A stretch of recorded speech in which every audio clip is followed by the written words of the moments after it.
नमस्कार, स्वागत है आप सभी का। आज हम लोग बहुत ही महत्वपूर्ण टॉपिक को कवर करने जा रहे हैं और निश्चित रूप से एग्ज़ाम में आर्थिक समीक्षा, बजट, आर्थिकी से प्रश्न पूछे जाते हैं। आर्थिक समीक्षा लगभग 400 से ऊपर पेज की जो है पूरी जारी की गई है और उसका एनेक्सर्स भी कई सारे जारी किए गए हैं और उनको पूरे को कंपाइल करने में थोड़ा समय लगा, लेकिन निश्चित रूप से जो कुछ उसमें से आपके काम का यानी परीक्षा के उपयोग का निकल सकता है वो निकाल कर मैं आपके सामने प्रस्तुत करने जा रहा हूँ। और आप चाहें तो साथ ही साथ नोट्स के फॉर्म में इसको लिख सकते हैं। जो डाटाज हैं, जो महत्वपूर्ण चीज़ें हैं, तथ्य हैं, वो मैं आपको बीच बीच में इशारा करता रहूँगा, इंगित करता रहूँगा कि कहाँ से प्रश्न बन सकते हैं। और इसमें हम लोग पूरी व्यापकता से, केवल आर्थिक समीक्षा ही नहीं, उसमें बहुत सारी चीज़ें और दी होती हैं, जिसमें फसलों के उत्पादन की रैंकिंग, खाद्यान्न उत्पादन, वाणिज्य व्यापार, आयात निर्यात, शीर्ष गंतव्य, एफडीआई का इनफ्लो, एफडीआई का आउटफ्लो और जलवायु परिवर्तन, ऊर्जा उत्पादन के आंकड़े। तो मतलब ये सब वो टॉपिक्स हैं जो इकोनॉमिक्स के अंतर्गत और सामान्य अध्ययन में भी आपसे निरंतर पूछे जाते हैं। और इस वीडियो को अगर आप पूरा अच्छे से समझ लेंगे, देख लेंगे, तो निश्चित रूप से आप इसको अच्छे से कर पाएंगे। तो शुरू करते हैं। उससे पहले मैं आपको बता दूं कि अगर आप समीक्षा अधिकारी, सहायक समीक्षा अधिकारी परीक्षा की तैयारी कर रहे हैं और आप हमारे ये जो सेलेक्टेड लोगों की सूची में शामिल होना चाहते हैं, वैसे तो ये संख्या 40 के ऊपर है, लेकिन यहाँ पर अभी सारी फ़ोटोज़ मैं आपको नहीं डिस्प्ले कर पा रहा हूँ, सब कुछ अभी भी बन रहा है अच्छे से तो आप हमारे कोर्स के साथ जुड़ सकते हैं। निश्चिंत रूप से जुड़िए और अच्छे से अच्छी प्रिपरेशन चाहे प्री हो, मेंस हो, दोनों को एक साथ करिए। जुड़ने का तरीका यहाँ पर दिया हुआ है। कोई भी आपको जानकारी चाहिए तो आप इस नंबर पर यानी 9506742546 पर बात कर लीजिए। इससे पहले भी और भी रिजल्ट आए हैं जो बहुत सकारात्मक रहे। ये 2016 में समीक्षा अधिकारी में हमारा प्रदर्शन रहा, तब 8 सिलेक्शन हुए थे। उसके बाद ये लोअर पीसीएस में सिलेक्शन है। इसमें से कई सारे लोग अब आरओ में शिफ्ट हो गए हैं। 5-6 लोग इसमें से ऐसे हैं जो लोअर में भी हुआ था, अब आरओ में भी चले गए हैं। तो निश्चित रूप से आप विश्वास के साथ हमारे साथ जुड़ सकते हैं। और एक ही वादा है अपना कि जितनी आप मेहनत करेंगे उससे ज़्यादा आपको मेहनत कराई जाएगी हमारी तरफ से। हम भी मेहनत करेंगे और सकारात्मक परिणाम के लिए जो कुछ भी करना चाहिए वो सब हम लोग इस बैच में मिलकर करेंगे।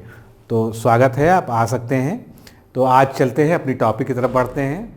तो आर्थिक समीक्षा ये पूरी अर्थव्यवस्था की एक तस्वीर बताती है और आर्थिक समीक्षा हमेशा बजट से पहले प्रस्तुत की जाती है। बजट होता है अपकमिंग फाइनेंशियल ईयर के लिए, आने वाले फाइनेंशियल ईयर के लिए, और जो आर्थिक समीक्षा होती है वो जो बीता हुआ वित्तीय वर्ष होता है उसका पूरा विवरण देता है कि उस वित्तीय विवरण में हमारे देश ने अर्थव्यवस्था, सामाजिक रूप से, आर्थिक रूप से किस प्रकार प्रगति की। तो ये बहुत ही महत्वपूर्ण होता है। ये दस्तावेज कह सकते हैं कि देश की प्रगति के लिए एक महत्वपूर्ण दस्तावेज है, एक इम्पॉर्टेंट इसमें सारी चीज़ें होती हैं। इसके बारे में थोड़ा सा पहले फैक्ट जान लेते हैं कि क्या क्या चीज़ें आर्थिक समीक्षा में होती हैं। तो सबसे पहले तो 31 जनवरी 2023 को आर्थिक समीक्षा हमारे देश की जो वित्त मंत्री हैं श्रीमती निर्मला सीतारमण के द्वारा संसद के पटल पर पेश किया गया। और इस आर्थिक समीक्षा को अगर वित्तीय वर्ष के रूप में देखेंगे तो ये 2022-23 की कहलाएगी। और आर्थिक सर्वेक्षण को हमेशा बजट से पहले, बजटीय भाषण से पहले प्रस्तुत किया जाता है। यह एक वार्षिक दस्तावेज है, एक एनुअल डॉक्यूमेंट है जो वित्त मंत्रालय और विशेषकर वित्त मंत्रालय में जो प्रमुख आर्थिक सलाहकार होते हैं, और उनका नाम भी आपको याद रखना चाहिए, वर्तमान में है वी अनंत नागेश्वरन साहब हैं। ये चीफ इकोनॉमिक एडवाइज़र हैं भारत सरकार के। इनकी देखरेख में ये बजट, ये आर्थिक समीक्षा और बजट दोनों ही तैयार किया जाता है, भले ही इसको वित्त मंत्री के द्वारा संसद के पटल पर रखा जाता है। भारत में जो पहला इकोनॉमिक सर्वे था, आर्थिक सर्वेक्षण था, वो 1950-51 में यानी स्वतंत्रता के बाद प्रस्तुत किया गया था। 1964 तक क्या परंपरा थी, 1964 तक बजट और आर्थिक समीक्षा को एक साथ, एक ही में मिलाकर, मर्ज कर पेश किया जाता था। उसके बाद से परिपाटी चेंज हुई। आर्थिक समीक्षा को एक अलग डॉक्यूमेंट के रूप में प्रस्तुत किए जाने लगा और जो है बजट को जो है एक अलग डॉक्यूमेंट के रूप में जो है प्रस्तुत किया जाने लगा। जिस तरह से रेल बजट और इसको अलग अलग कर दिया गया, तो सेम वही पैटर्न आप इसको मान सकते हैं। अब बात आती है कि कोई भी डॉक्यूमेंट होता है, खासकर इकोनॉमिक डॉक्यूमेंट होता है और आर्थिक समीक्षा जैसा डॉक्यूमेंट है, तो उसका एक विज़न होना चाहिए, उसकी एक थीम होनी चाहिए, उसकी एक सेंट्रल लाइन होनी चाहिए कि ये जो है किस चीज़ पर आधारित है। तो इस बार की जो सेंट्रल थीम आप कह सकते हैं वो सबका साथ सबका विश्वास इसमें जुड़ा हुआ है। वो तो पहले लिखा ही था, लेकिन जो मुख्य रूप से आपसे पूछा जा सकता है वो है मध्यावधि स्थिति, आशावादी तथा विश्वसनीय। इसको इंग्लिश में अगर हम कहेंगे mid term position, optimistic and confident. ये क्यों कहा जा रहा है? क्योंकि जो प्रेजेंट गवर्नमेंट है वो 2014 से चल रही है और 2022 का अगर इसको हम डॉक्यूमेंट मान लें, वैसे ये 22-23 का है, तो ये 2014 से 2022 तक में जो है इस वर्तमान जो है मोदी सरकार ने जो अपना विज़न लेके चले, तो क्योंकि हर सरकार का जो है अपना एक इकोनॉमिक विज़न होता है, तो जो ये सरकार विज़न लेके चली थी उसकी मध्यावधि में पहुंच गई है। मध्यावधि मतलब जो है उन्होंने अपना एक मिड टर्म जो है प्राप्त कर लिया है। 5 ट्रिलियन इकोनॉमी का जो है लक्ष्य रखा गया था वित्तीय वर्ष 2024-25 तक के लिए, उस तरफ बढ़ रही है। और मध्यावधि स्थिति इसलिए कहा गया कि अब हम जो है एक ऐसी इकोनॉमिक व्यवस्था के मध्य में आके खड़े हो गए हैं जहां से जो है चीज़ें स्टेबलाइज हो गई, क्योंकि सबसे ज़्यादा जो है जो वो निवेश किया गया है वो इंफ्रास्ट्रक्चर में किया गया है।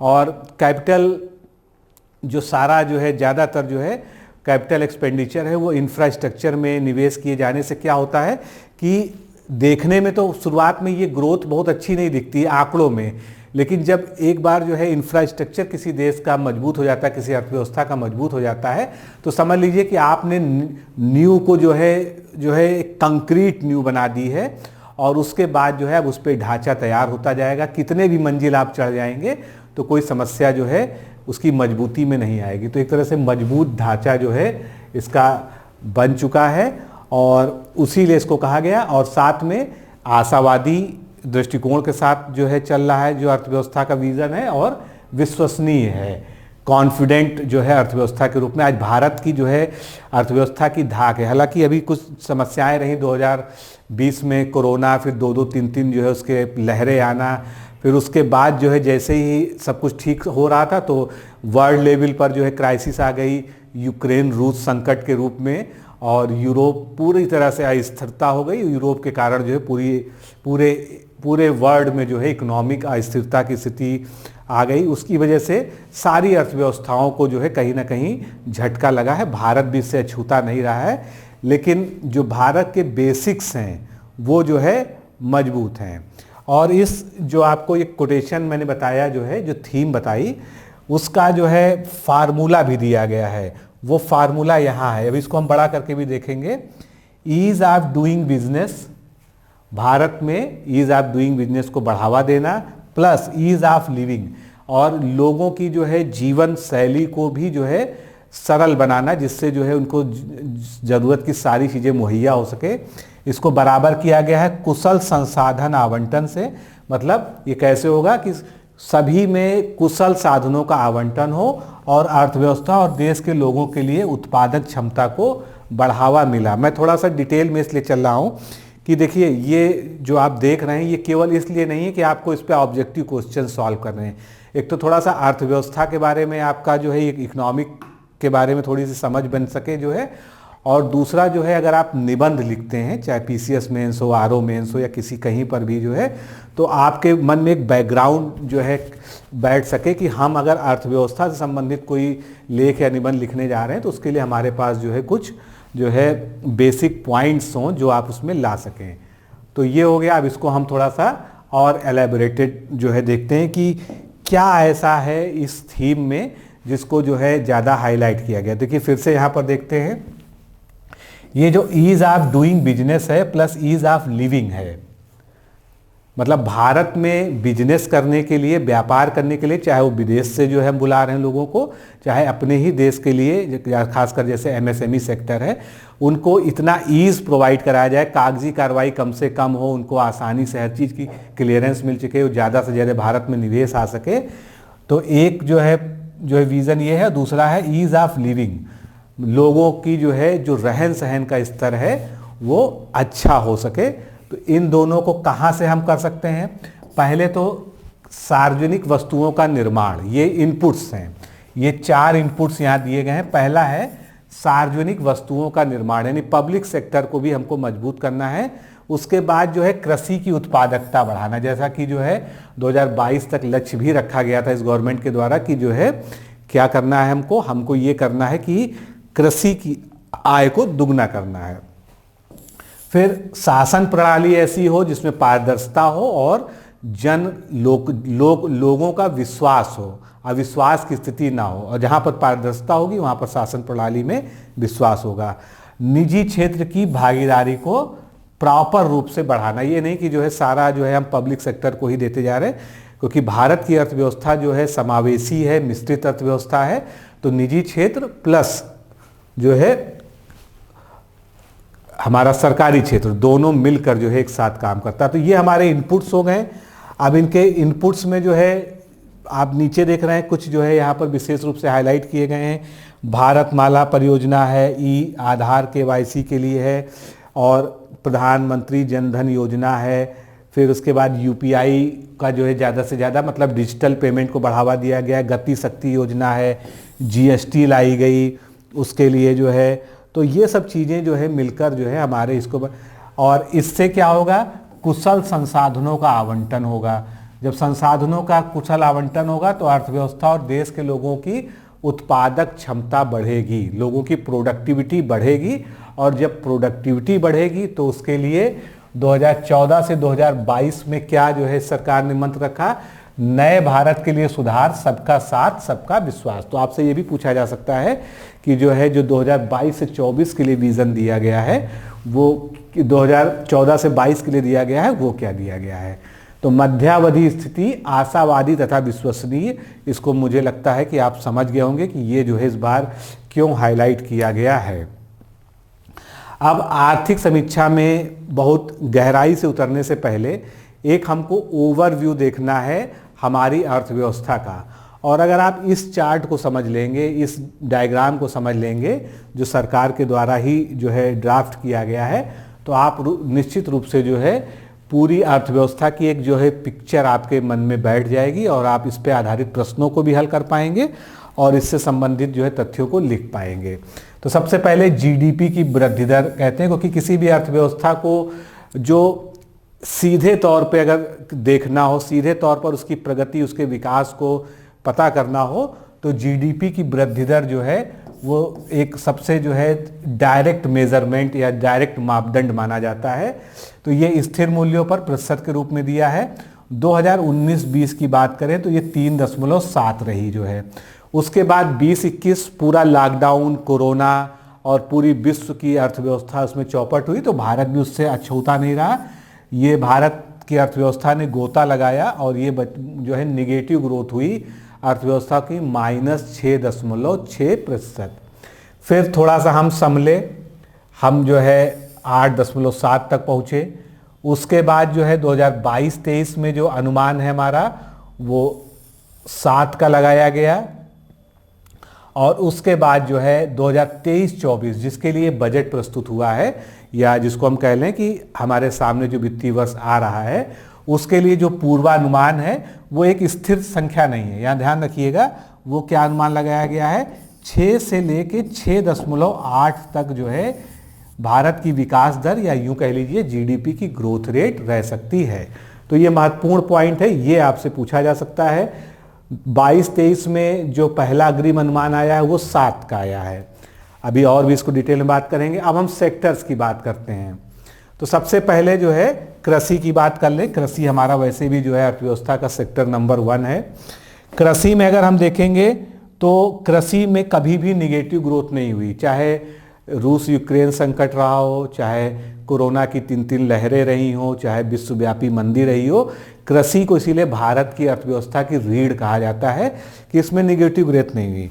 22-23 के लिए जो अनुमान है वो जो है 3.5 का है और 21-22 में जो है 3 था। ये तो निश्चित रूप से यहाँ पर ग्रोथ दिखाई दे रही है। और कोरोना काल में जब सारी अर्थव्यवस्थाएं धड़ाम हो गई थी, उस समय भी जो है ये 3.3% की ग्रोथ कृषि and agriculture and allied sectors ने प्राप्त की थी। इधर बढ़ते हैं औद्योगिक क्षेत्र, औद्योगिक क्षेत्र, इंडस्ट्रियल जो हमारा, ये देखिए 18-19 में निगेटिव ग्रोथ थी, उसके बाद 20-21 में भी निगेटिव ग्रोथ रही -3.33 की। इसके बाद जो है अर्थव्यवस्था ने जब बूस्टअप प्राप्त किया, कोरोना से निकली महामारी की मंदी से, तब जो है 21-22 में 10.3% का ग्रोथ रेट आया और 22-23 में 4.1। अब यहाँ पर सोचने वाली बात है कि जब अर्थव्यवस्था 20-21 में रिकवर कर गई थी तो ये 4.1 का अनुमान 22-23 के लिए कैसे आया? तो मित्रों, इसका सीधा सा जवाब है यूरोप का जो रूस यूक्रेन संकट है उसकी वजह से ये हुआ है, क्योंकि विश्व व्यापार पर उसका बहुत बड़ा फर्क पड़ा है। आयात निर्यात सब कुछ प्रभावित हुआ है। भारत जहाँ पर सस्ते दामों पर, मतलब एक नॉमिनल रेट पे तेल खरीदता था, क्रूड ऑयल खरीदता था, उसको महंगा तेल खरीदना पड़ रहा है। उसके अलावा बहुत सी जो है व्यापारिक गतिविधियाँ और प्रभावित हुई। तो इसलिए जो है ये आपको 4.1 की जो है ग्रोथ यहाँ पर दिखा रहा है। हमारा टर्सरी सेक्टर, जिसको हम जो है सर्विस सेक्टर या सेवा क्षेत्र कहते हैं, इस पे आते हैं। सेवा क्षेत्र में 19-20 तो अच्छा रहा है, 6.3 था। फिर 20-21 जब पूरा लॉकडाउन था, कोरोना महामारी की चपेट में पूरा विश्व था, तो -7.8, यहाँ भी निगेटिव ग्रोथ थी। 21-22 में फिर रिकवरी हुई, 8.4% पर ये पहुंचा ग्रोथ रेट। उसके बाद जो है 22-23 में और अच्छा सुधार आया और हमारा सर्विस सेक्टर जो है 9.1% पर जो है यहाँ पर जाके पहुंचा है। तो ये 3 हमारे अर्थव्यवस्था के क्षेत्र हो गए। इनमें जो है ग्रोथ रेट आपको याद रखना जरूरी है। अब हम विदेशी मुद्रा भंडार की बात करते हैं। तो विदेशी मुद्रा भंडार आप देख रहे हैं लगातार ग्रोथ कर रहा है। यहाँ पर जो है आपको $563 बिलियन जो दिख रहा है, ये इसलिए दिख रहा है क्योंकि ये पूरा एक फाइनेंशियल ईयर का नहीं है, ये दिसंबर अंत तक के आंकड़े हैं 2022। तो ऐसा अनुमान है कि ये इसको भी क्रॉस कर जाएगा। कुल मिलाकर विदेशी मुद्रा का भंडार बढ़िया रहा है। और अभी आगे हम लोग पढ़ेंगे कि भारत विदेशी मुद्रा के भंडार के मामले में 6ठे स्थान पर रहा पूरे विश्व में। यानी चाहे कितनी भी हलचल रही हो इकोनॉमी में, कितना भी उतार चढ़ाव रहा, उसके बाद भी भारत ने उसको मेंटेन किया है। अब आते हैं राजकोषीय घाटा, जीडीपी के परसेंटेज के रूप में ये दिया हुआ है। तो 20-21 में जब पूरी दुनिया में तूफान आया हुआ था, इकोनॉमी जो है धड़ाम हो रही थी, उस समय भारत में भी राजकोषीय घाटा बहुत ज़्यादा बढ़ गया, 9.2 हो गया, क्योंकि निगेटिव ग्रोथ थी अर्थव्यवस्था की। उसके बाद करेक्शन हुआ अर्थव्यवस्था में, ये 6.7 पहुंचा, मतलब और कम हुआ। और उसके बाद जो है 6.4, 22-23 के लिए जो अनुमान लगाया गया है, और ये बजटीय अनुमान है 6.4 का। बाकी बजट में हम जो है 23-24 के लिए क्या अनुमान लगाया गया है उसको आगे हम देखेंगे। फिलहाल जो है आप इसको जो है पढ़ सकते हैं। फिर इसके बाद जो है मुद्रास्फीति, क्योंकि यहाँ पर इस बार कई ऐसी जो है विश्व स्तर पर घटनाएं आती रही, होती रही, जिससे मुद्रास्फीति की स्थिति जो है हमेशा बदलती रही। तो आप यहाँ पर भी देख सकते हैं कि उपभोक्ता मूल्य सूचकांक यानी CPI जो है, कंज्यूमर इंडेक्स जो है, ये आप इसको देख लीजिए, ये ग्रीन से दिखाया गया है। 6.8 2022-23 का था। और उसके अलावा जो है होलसेल प्राइस इंडेक्स जो है, थोक मूल्य सूचकांक, ये जो है आपका 11.5 पे रहा।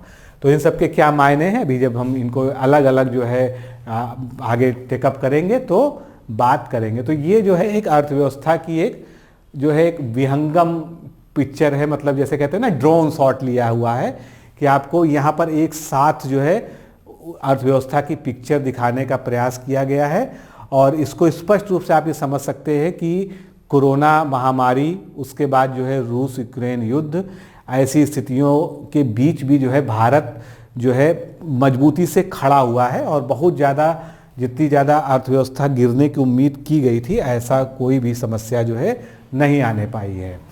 अब जीडीपी वृद्धि दर की हम बात कर लें, अभी हम लोगों ने ग्राफिक्स में देखा ही, तो यहाँ पर बहुत ज़्यादा हम नहीं चर्चा करेंगे इसके बारे में। थोड़ा सा इसको पढ़ेंगे तो आपको जो है आइडिया हो जाएगा। यहाँ क्या लिखा है, कोविड-19 की 3 लहरें आई, रूस यूक्रेन संघर्ष हुआ, उसके बावजूद जो है फेडरल रिजर्व के नेतृत्व में विभिन्न देशों की अर्थव्यवस्थाओं के केंद्रीय बैंकों द्वारा महंगाई दर में कमी लाने की नीतियों के कारण अमेरिकी डॉलर में मजबूती दर्ज की गई और आयात करने वाली अर्थव्यवस्थाओं का चालू खाता घाटा, जिसको सीडीए कहते हैं, वो बढ़ गया है। फिर भी दुनिया की एजेंसियों ने भारत को सबसे तेजी से बढ़ने वाली अर्थव्यवस्था माना है, क्योंकि जो है चालू खाता घाटा बढ़ना जो है एक अच्छा संकेत अर्थव्यवस्था में नहीं होता, लेकिन अब इंटरनेशनल मार्केट और इंटरनेशनल सिचुएशंस ऐसी हैं कि ऐसा हुआ है, तो सभी अर्थव्यवस्थाएं उससे प्रभावित हुई हैं। 23-24 के दौरान भारत की जीडीपी विकास दर 6 से 6.8% रहेगी, ये जो है अनुमान लगाया गया है। ये आपको बहुत अच्छे से ध्यान रखना है, ये आपसे एग्जाम में पूछा जा सकता है। और ये डिपेंड किस पे करेगा कि वैश्विक आर्थिक स्थिति क्या रहेगी और राजनीतिक घटनाक्रम वर्ल्ड लेवल पर क्या रहेंगे। आर्थिक सर्वेक्षण 22-23 जो आप पढ़ रहे हैं, इसका अनुमान ये कहता है कि जीडीपी विकास दर 2024 के लिए वास्तविक आधार पर 6.5 रहेगी। यहाँ तो आपको बताया गया कि 6 से 6.8 रहेगी, ये आपने पीछे जो है जो इन्फोग्राफिक्स था उसमें भी देखा, लेकिन एक औसत और वास्तविक आकलन जो किया गया है, आकलन नहीं है, अनुमान ही है, मतलब एक वास्तविक आधार पर जो है, जो अगर अनुमान लगाया जाए तो ये 6.5% रहने की संभावना आर्थिक सर्वेक्षण में व्यक्त की गई है। आगे बढ़ते हैं। इसके बाद जो है अर्थव्यवस्था की जो विकास दर है, मार्च 2023 को समाप्त होने वाले वर्ष के लिए 7%, वास्तविक आधार पर 7% रहने का अनुमान लगाया गया है। किसके लिए? समाप्त हुए वर्ष। समाप्त हुए वर्ष का मतलब 22-23 वित्तीय वर्ष को अच्छे से समझ के याद करिएगा, कहीं भी कंफ्यूजन ना हो, जो अगर लिख भी रहे हैं तो उसको सही से लिखिएगा। तो वास्तविक आधार पर 7% रहने का अनुमान व्यक्त किया गया है। पिछले वित्त वर्ष में, इसके पहले जो फाइनेंशियल ईयर था उसमें जो है विकास दर 8.7% रही थी। इसके बाद जो है पिछले साल के आर्थिक सर्वेक्षण जो 22-23 में 22-23 के दौरान जीडीपी की विकास दर 8 से 8.5% रहने का अनुमान लगाया गया था, लेकिन वास्तविक रूप से कितनी है? ये कम है, जो आपने ऊपर देख लिया। इसके बाद आगे बढ़ते हैं। जो महत्वपूर्ण पॉइंट है, जो वर्तमान डॉलर का मापदंड है जिसके आधार पर जो है अर्थव्यवस्थाओं की तुलना की जाती है, उसके अनुसार भारत विश्व की 5वीं सबसे बड़ी अर्थव्यवस्था है। 5th largest economy of the world Bharat है अभी तक की पोजीशन के हिसाब से। हालांकि 6ठे पे भी पहुंचा था, लेकिन फिर जो है एक करेक्शन करके जो है 1 नंबर फिर से ऊपर पहुंच गया था। और अगले मार्च तक भारत की जो है नॉमिनल जीडीपी, अगला मार्च का मतलब 2024, अगले मार्च तक भारत की नॉमिनल जीडीपी लगभग 3.5 ट्रिलियन अमेरिकी डॉलर हो जाने की उम्मीद है। फिर इसको 3.5 ट्रिलियन से 5 ट्रिलियन पहुंचने के लिए 1 वित्तीय वर्ष का समय रहेगा, जो कि भारत के लिए निश्चित रूप से एक चुनौती होगी। अगर कोई ऐसा बड़ा जो है अंतर्राष्ट्रीय जो है घटनाक्रम नहीं हुआ तो ये जो है इतने तक आराम से पहुंच जाएगा। इसके बाद वित्तीय वर्ष 2022-23 के प्रथम अग्रिम अनुमान के अनुसार भारत में प्रति व्यक्ति निवल राष्ट्रीय आय, जो स्थिर मूल्यों पर आकलित की जाती है, कितनी है? 96,522 रुपए है। इसको नोट कर लीजिएगा। ये प्रति व्यक्ति निवल राष्ट्रीय आय है, जो 22-23 के प्रथम अग्रिम अनुमान के अनुसार इस आर्थिक समीक्षा में बताया गया है, तथा प्रति व्यक्ति आय की वार्षिक वृद्धि दर 5.5% है। तो ये किस दर से, वार्षिक दर से बढ़ी है, ये यहाँ पर है 5.5% जो है सभी की जो है प्रति व्यक्ति वार्षिक आय औसत रूप से बढ़ी है। आगे बढ़ते हैं। अब जीडीपी वृद्धि दर का हमने शुरुआत में एक मोटा खाका देख लिया, वही चीज़ यहाँ पर लिखी, कुछ भी नया नहीं है। एक बार इसको अच्छे से सेपरेटली देख लीजिए जो है फिर से। 21-22 कोरोना काल था, मंदी का समय था, तो यहाँ पर पोजीशन जो है -6.6 रही थी जीडीपी वृद्धि दर। 22-23 के लिए 7% का अनुमान लगाया गया है, जो संशोधित अनुमान है। 22-23 तो बीत ही चुका है। 23-24 के लिए क्या अनुमान हमने लगाया है? 6 से 6.8%। ये जो है अग्रिम अनुमान है। और यहाँ पर देखिए नीचे लिखा रहता है, जैसे @ है, इसका मतलब ये अनुमानित है, पूरी तरह से अनुमान पर आधारित है। यहाँ पर जो है लगा है तो ये जो है पहला अग्रिम अनुमान है, फिर दूसरा अग्रिम अनुमान आता है। हर 3 महीने पर जो है इसमें कुछ ना कुछ थोड़ा बहुत करेक्शन होता है। वैसे एक साल पर जो है जो होता है वो जो है हमको पढ़ना चाहिए। तो ये जीडीपी का स्थिर मूल्यों पर हो गया। अब बात करते हैं कि बहुत सारी वर्ल्ड लेवल पर जो है इकोनॉमिक रिफॉर्म्स या इकोनॉमिक जो है जो नज़र रखती हैं अर्थव्यवस्थाओं पर, वो अपनी रेटिंग्स जारी करती हैं, सभी की अर्थव्यवस्था की दर को प्रिडिक्ट करती हैं और इससे हम लोगों को क्वेश्चन भी पूछे जाते हैं। तो एक बार इसको समझिएगा कि किसने क्या जो है प्रिडिक्ट किया है। उसको आसान है याद रखना भी।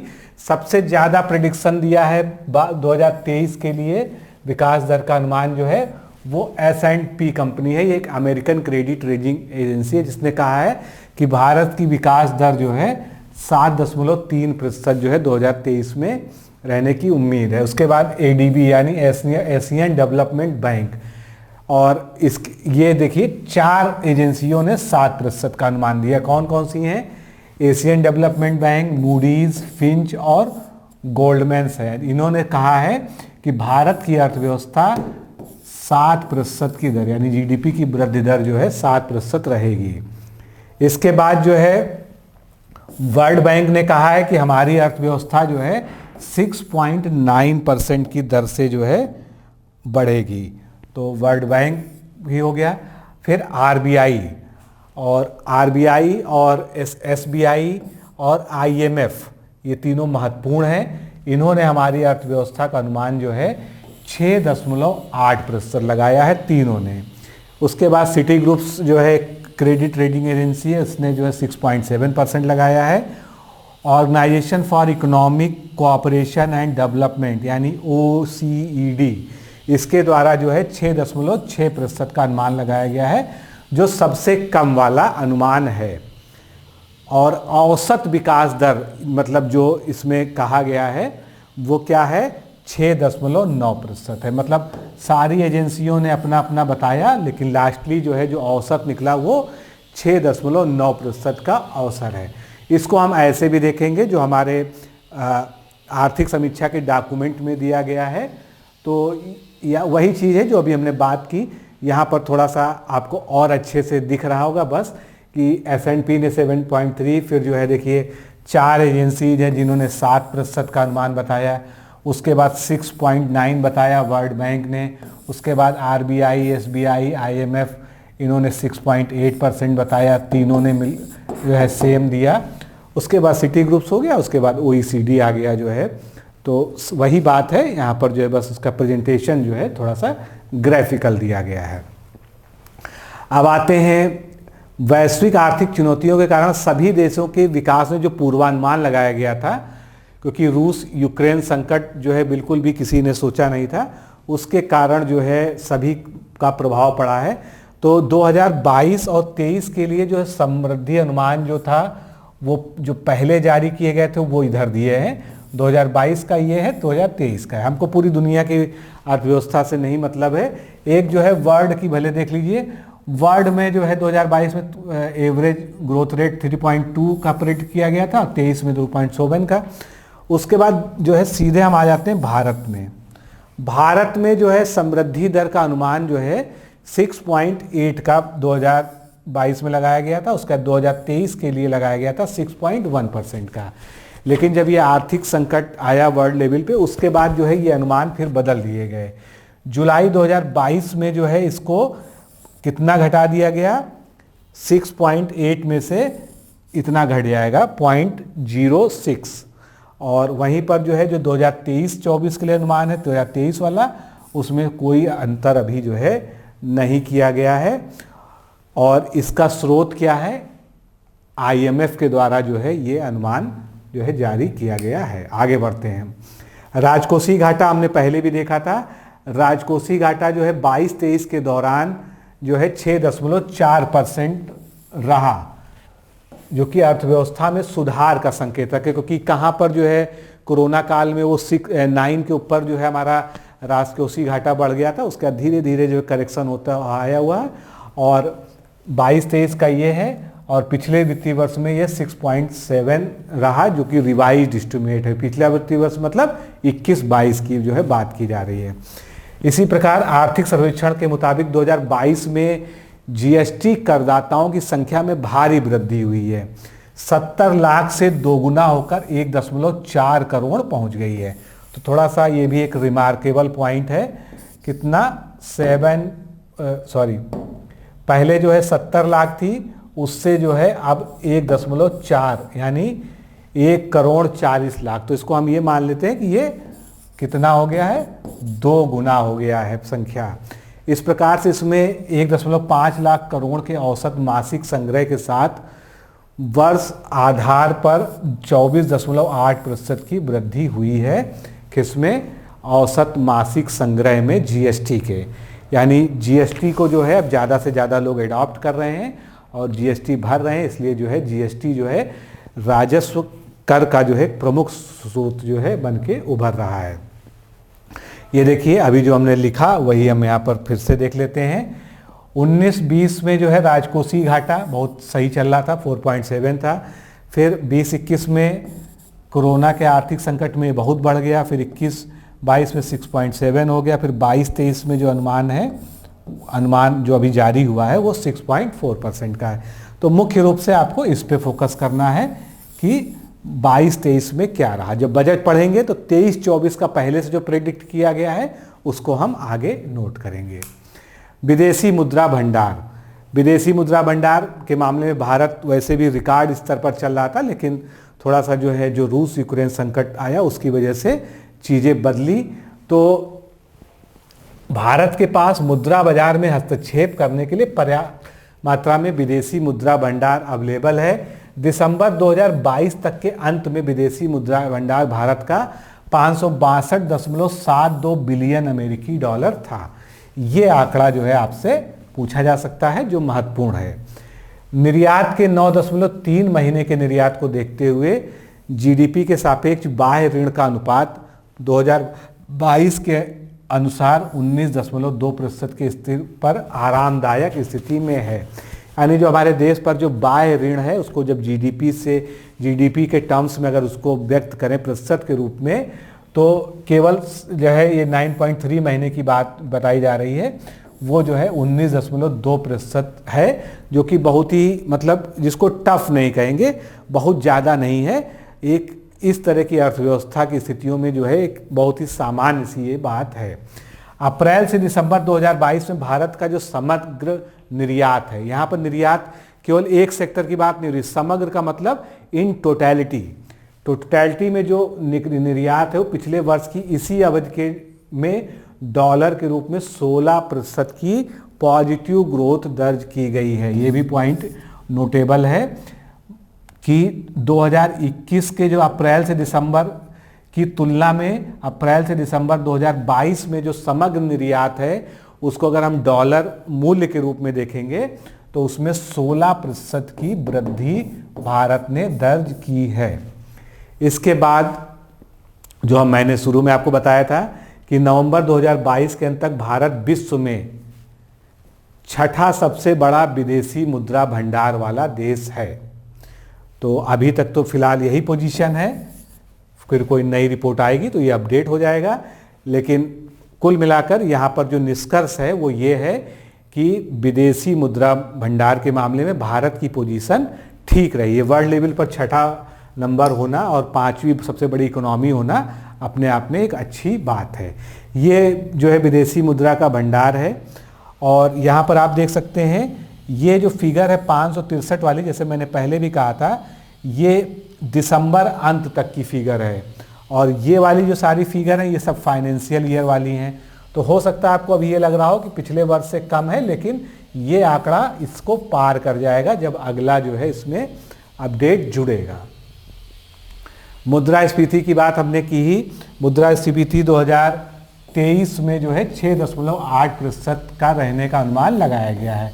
ये इम्पॉर्टेंट पॉइंट है जो आपसे पूछा जा सकता है। कितना? मुद्रास्फीति 2023 के लिए 6.8। वैसे तो भारत में खुदरा महंगाई दर अप्रैल 2022 में बढ़कर रिटेल वाले जो है खुदरा महंगाई मूल्य दर जो है ये 7.8% के शिखर तक पहुंच गई, जो कि आरबीआई की 6% की ऊपरी सीमा से अधिक थी।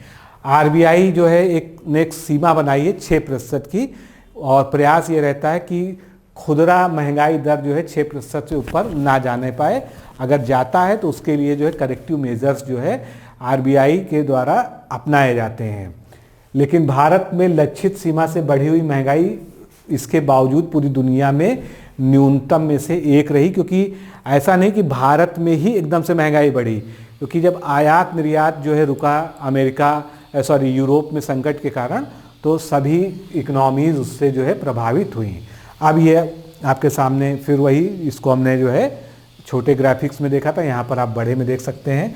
सबसे पहले जो है सीपीआई, कंज्यूमर प्राइस इंडेक्स जो है उपभोक्ता मूल्य सूचकांक, आप ये देखिए कि जो है 19-20 में 4.8 था, फिर बढ़ा और अब 6.8 पे टिका हुआ है।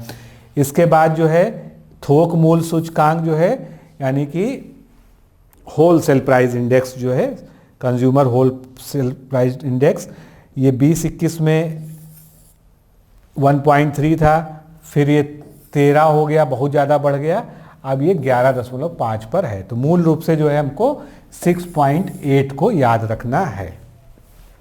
आगे बढ़ेंगे। कृषि, अब हम एक एक सेक्टर को लेकर चलते हैं। सबसे पहले कृषि की बात करते हैं। तो जैसा मैंने शुरुआत में भी आपसे बताया कि कृषि ने संभाले रखा, कितनी भी संकट रहे आर्थिक रूप से, लेकिन कृषि ने ही भारत की अर्थव्यवस्था को, बाकी सारे सेक्टर निगेटिव ग्रोथ में चले गए थे, जीडीपी पूरी निगेटिव ग्रोथ में चली गई थी 20-21 में, लेकिन कृषि ही एक था जिसने 3% से ऊपर का रिटर्न दिया। तो पहले इसको आप फिर से एक बार देख लीजिए। 20-21 में 3% था, 20-21 में 3.3 था, 21-22 में 3, और 22-23 में जो अनुमान लगाया गया है वो 3.5% का लगाया गया है। इसके बाद जो है वही चीज़ यहाँ पर लिखी हुई है कि सकल मूल्यवर्धन जीवीय मूल्य 3.5 रहा, जो पिछले वित्तीय वर्ष के 3 से अधिक रहा। ये कंपैरिजन आप यहाँ पर देख सकते हैं। भारत के कृषि क्षेत्र में पिछले 6 वर्षों में 4.6% की औसत वार्षिक वृद्धि देखी गई। ये भी आपसे पूछा जा सकता है कि कृषि क्षेत्र में औसत वार्षिक वृद्धि, एनुअल इंक्रीमेंट कह सकते हैं, कितनी रही है। तो ये जो है 4.6% की रही, और इसने कृषि को देश के समग्र प्रगति, विकास और खाद्य सुरक्षा में महत्वपूर्ण योगदान के लिए सक्षम बनाया है। आगे बढ़ते हैं। खाद्यान्न उत्पादन का हर साल एक नया रिकॉर्ड बन रहा है। 22-23 भी इससे छूता नहीं रहा, और इसमें भी खाद्यान्न का जो है रिकॉर्ड बना है, आप देख सकते हैं। सबसे पहले 22-23 का तो भी आंकड़ा ही नहीं आया है पूरी तरह से। तो दोनों ही चीज़ें एक ही हैं, चाहे इस फिगर को देख ले या इस फिगर को देख ले। मिलियन टन में उत्पादन दिया है। चलिए यहीं से शुरुआत करते हैं हम जो है। सबसे पहले 17-18 में ये रहा 285 मिलियन, 285, फिर 285.2, फिर वृद्धि हुई 297.5, और वृद्धि हुई 20-21 में 310.7। उसके बाद 21-22 में, जिसके लिए आर्थिक समीक्षा प्रस्तुत की गई है, 315.7 मिलियन टन का खाद्यान्न उत्पादन रिकॉर्ड रूप से भारत में दर्ज किया गया। 315.7। ये कृषि में भी हर जो है तिमाही एक अग्रिम अनुमान आता है। ये चौथे अग्रिम अनुमान के अनुसार रिपोर्ट है। खैर, इसमें बहुत ज़्यादा परेशान होने की ज़रूरत नहीं है। आपको बस इतना याद रखना है कि रिकॉर्ड उत्पादन 315.7 मिलियन टन का हुआ है 21-22 के वित्तीय वर्ष में। आगे बढ़ते हैं। अब जैसा मैंने शुरू में कहा था, बहुत ही इम्पोर्टेंट है, फसलों के उत्पादन में राज्यों का क्रम। ये बहुत ही फेवरेट क्वेश्चन है, बहुत ही प्रोबेबल क्वेश्चन है, हर बार इससे प्रश्न आते हैं, इसलिए आपको इसको अच्छे से याद करना होगा और इसमें कुछ भी अनइम्पॉर्टेंट नहीं है, इसको एज सच आपको याद करना होगा। और आगे जब हम कृषि की आर्थिकी को और डिटेल में पढ़ेंगे, क्योंकि अभी बहुत सारे डेटा जो है अप्रैल के बाद रिलीज होंगे, जब पहली तिमाही खत्म हो जाएगी तो उसका जो अप्रैल में कंपाइलेशन आएगा उस समय अभी फिलहाल जितना हमारे पास डाटा है उसके अनुसार पढ़ सकते हैं आप जो है। तो देखिए, अखिल भारतीय उत्पादन में प्रतिशत अंश और उत्पादन का संचयी प्रतिशत, ये केवल यहाँ पर दिखाने के लिए लिखा हुआ है, ये आपके एग्जाम पॉइंट ऑफ व्यू से बहुत ही महत्वपूर्ण नहीं है। आपको सबसे पहले ये देखना है, जैसे खाद्यान्न की बात करें हम जो है, सीरियल्स की बात करें तो चावल में नंबर 1 है पश्चिम बंगाल, उत्तर प्रदेश और पंजाब। और ये ध्यान रखिएगा, पश्चिम बंगाल और उत्तर प्रदेश में जो है चलता रहता है, कभी पश्चिम बंगाल पीछे हो जाता है, कभी उत्तर प्रदेश आगे हो जाता है। लेकिन फिलहाल जो है 21-22 की हम सिचुएशन की बात कर रहे हैं, तो 21-22 में 3 जो है सबसे जो महत्वपूर्ण, और एग्रीकल्चर का डेटा हमेशा 1 साल पुराना चलता है, इसको भी ध्यान रखिएगा। अभी 22-23 का नहीं आया है, ये 21-22 का है जो अब 22-23 में बताया गया है। तो पश्चिम बंगाल, उत्तर प्रदेश, पंजाब, ये सीरियल याद रख लीजिए। गेहूं की बात करते हैं, वीट, उत्तर प्रदेश नंबर 1 है, मध्य प्रदेश दूसरे नंबर पे है, पंजाब हमारा जो है तीसरे नंबर पर यहाँ पर है। मक्का, मेज जिसको हम लोग कहते हैं, कर्नाटका टॉप पर है, हमेशा से रहा है, दूसरे नंबर पे मध्य प्रदेश, तीसरे नंबर पे महाराष्ट्र। फिर अगर हम सारे न्यूट्री और मोटे अनाजों को जोड़ दें तो उसमें जो है कौन नंबर 1 पे है? मोटे अनाज या न्यूट्री अनाज के उत्पादन में कर्नाटक सबसे बड़ा उत्पादक है। ये इसलिए भी महत्वपूर्ण है कि इस वर्ष जो है मोटे अनाजों का अंतर्राष्ट्रीय वर्ष मनाया जा रहा है, तो मोटे अनाज से संबंधित कुछ ना कुछ तो आपसे जो है जरूर पूछा जाएगा। दूसरे नंबर पे राजस्थान, तीसरे नंबर पे महाराष्ट्र हो गया। आगे बढ़ते हैं, फिर चना की बात करते हैं। अब हम सीरियल्स पे आ गए हैं। चने के उत्पादन में महाराष्ट्र, फिर कर्नाटका, तीसरे नंबर पे उत्तर प्रदेश। उत्तर प्रदेश जहाँ भी आए उसको आप अलग से जरूर नोट कर लें। उत्तर प्रदेश में प्रतिशत भी आप याद कर सकते हैं कि अखिल भारतीय उत्पादन में उत्तर प्रदेश 8% का योगदान देता है। हालांकि बहुत ज़्यादा सिग्निफिकेंट ये नहीं है। तूर दाल जिसको हम अरहर भी कहते हैं, महाराष्ट्र, मध्य प्रदेश और राजस्थान, ये स्थिति है महाराष्ट्र, मध्य प्रदेश और राजस्थान। फिर सारी दालों को अगर हम जोड़ दें, सारी दालों को जोड़ दें तो मध्य प्रदेश दाल उत्पादन में नंबर 1 पे टॉपर है, नंबर 2 पे महाराष्ट्र आ जाएगा, नंबर 3 पे राजस्थान आ जाएगा।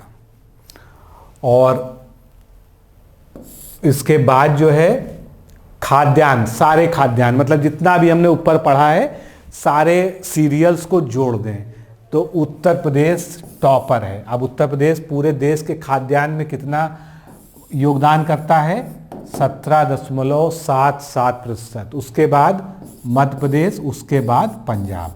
तो खाद्यान्न उत्पादन के 3 जो है अग्रणी राज्य ये हैं जिनको आपको अच्छे से याद रखना है। आगे बढ़ते हैं, तिलहन पे आते हैं। ऑयल सीड क्रॉप्स जो इनको हम कहते हैं। गुजरात, मूंगफली के उत्पादन में कौन टॉप पर है? गुजरात है, उसके बाद राजस्थान है, उसके बाद तमिलनाडु है। रेप सीड एंड सरसों की एक वैरायटी होती है रेप सीड जो है, तो इसको एक साथ ही ग्रुप किया जाता है। यहाँ पर राजस्थान, नंबर 2 पे मध्य प्रदेश, तीसरे नंबर पे हरियाणा। बिल्कुल स्पष्ट रूप से याद रखिएगा, और ये ज़्यादा महत्वपूर्ण है मूंगफली की अपेक्षा। आगे बढ़ते हैं, सोयाबीन की बात करते हैं। सोयाबीन के उत्पादन में महाराष्ट्र बहुत सालों से नंबर 1 पे है, उसके बाद मध्य प्रदेश आ गया, फिर राजस्थान आ गया। सूरजमुखी के उत्पादन में कर्नाटक पहले नंबर पे है, दूसरे नंबर पे तेलंगाना है, तीसरे नंबर पे उड़ीसा है। तो कर्नाटक, तेलंगाना, उड़ीसा, ये सूरजमुखी का क्रम हो गया। अब सारी तिलहनी फसलें जितनी भी अभी हमने ऊपर पढ़ी हैं ऑयल सीड क्रॉप्स, उनका अगर जो है समग्र हम जोड़ ले लें तो कुल तिलहन आ जाएगा। कुल तिलहन के उत्पादन में राजस्थान टॉप पर है। 22.25% का अकेले योगदान पूरे भारत के उत्पादन में तिलहन के मामले में राजस्थान से आता है। मध्य प्रदेश दूसरे नंबर पे है, गुजरात यहाँ पर तीसरे नंबर पे है। गन्ना जो है एक प्रमुख व्यावसायिक फसल मानी जाती है भारत में भी, उत्तर प्रदेश में भी, तो गन्ने का जिक्र जरूर होता है। अभी गन्ने के बारे में, गन्ने में भी जो है रिकॉर्ड उत्पादन हुआ है, उसके बारे में भी हम लोग आगे और पढ़ेंगे। पहले पोजीशन देख लीजिए, उत्तर प्रदेश टॉप पर है, नंबर 2 पे महाराष्ट्र, तीसरे नंबर पे कर्नाटका है। और उत्तर प्रदेश ऐसे ही नहीं टॉप पे, 41% का गन्ना उत्पादन जो है 21-22 में जो है इसने किया है, तो काफ़ी ज़्यादा है। मतलब पूरी जो है आप देख लीजिए 100 में 40%, जो 41% तो उत्तर प्रदेश में ही जो है प्रोडक्शन हुआ है। कपास जो है उत्पादन में गुजरात नंबर 1 पे है, महाराष्ट्र दूसरे नंबर पे है, तेलंगाना यहाँ पर तीसरे नंबर पे है। इसके बाद बात करते हैं जूट और मेस्ता की। जूट में जो है पश्चिम बंगाल नंबर 2 पे, असम तीसरे नंबर पे, बिहार का नंबर आता है।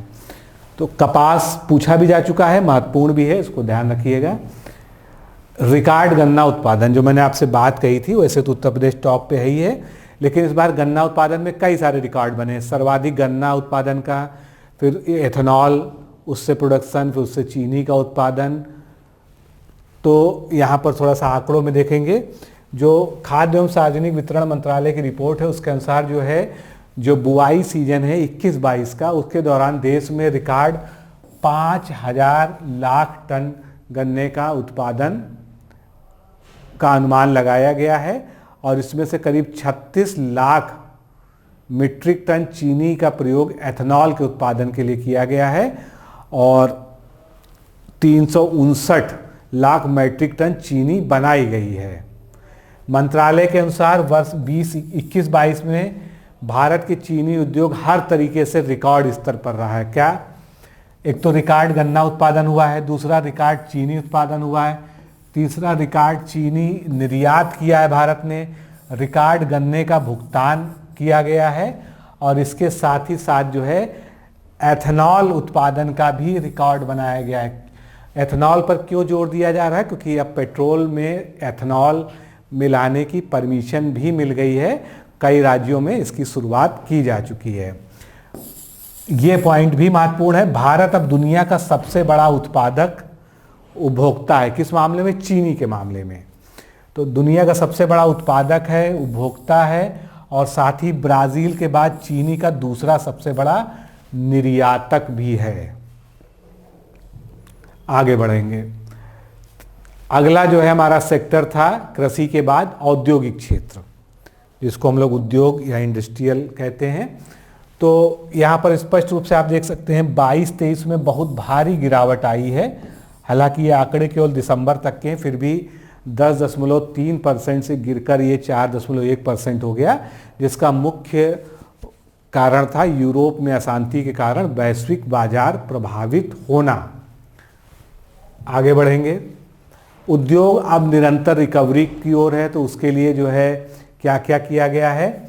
वित्त वर्ष 23 की पहली छमाही जो है उसमें औद्योगिक क्षेत्र द्वारा सकल मूल्यवर्धन, जिसको हम जीवीए कहते हैं, वो 3.7% बढ़ा है। उसके बाद कई सारे और जो है मेजरमेंट्स अपनाए गए हैं, कई सारे और औद्योगिक क्षेत्र में सुधार के लिए प्रयास किए गए हैं। सकल घरेलू उत्पाद के हिस्से के रूप में वस्तुओं और सेवाओं का निर्यात वित्तीय वर्ष 16 के बाद अब तक का सबसे अधिक रहा है। इसको हम आंकड़ों में भी आगे देखेंगे।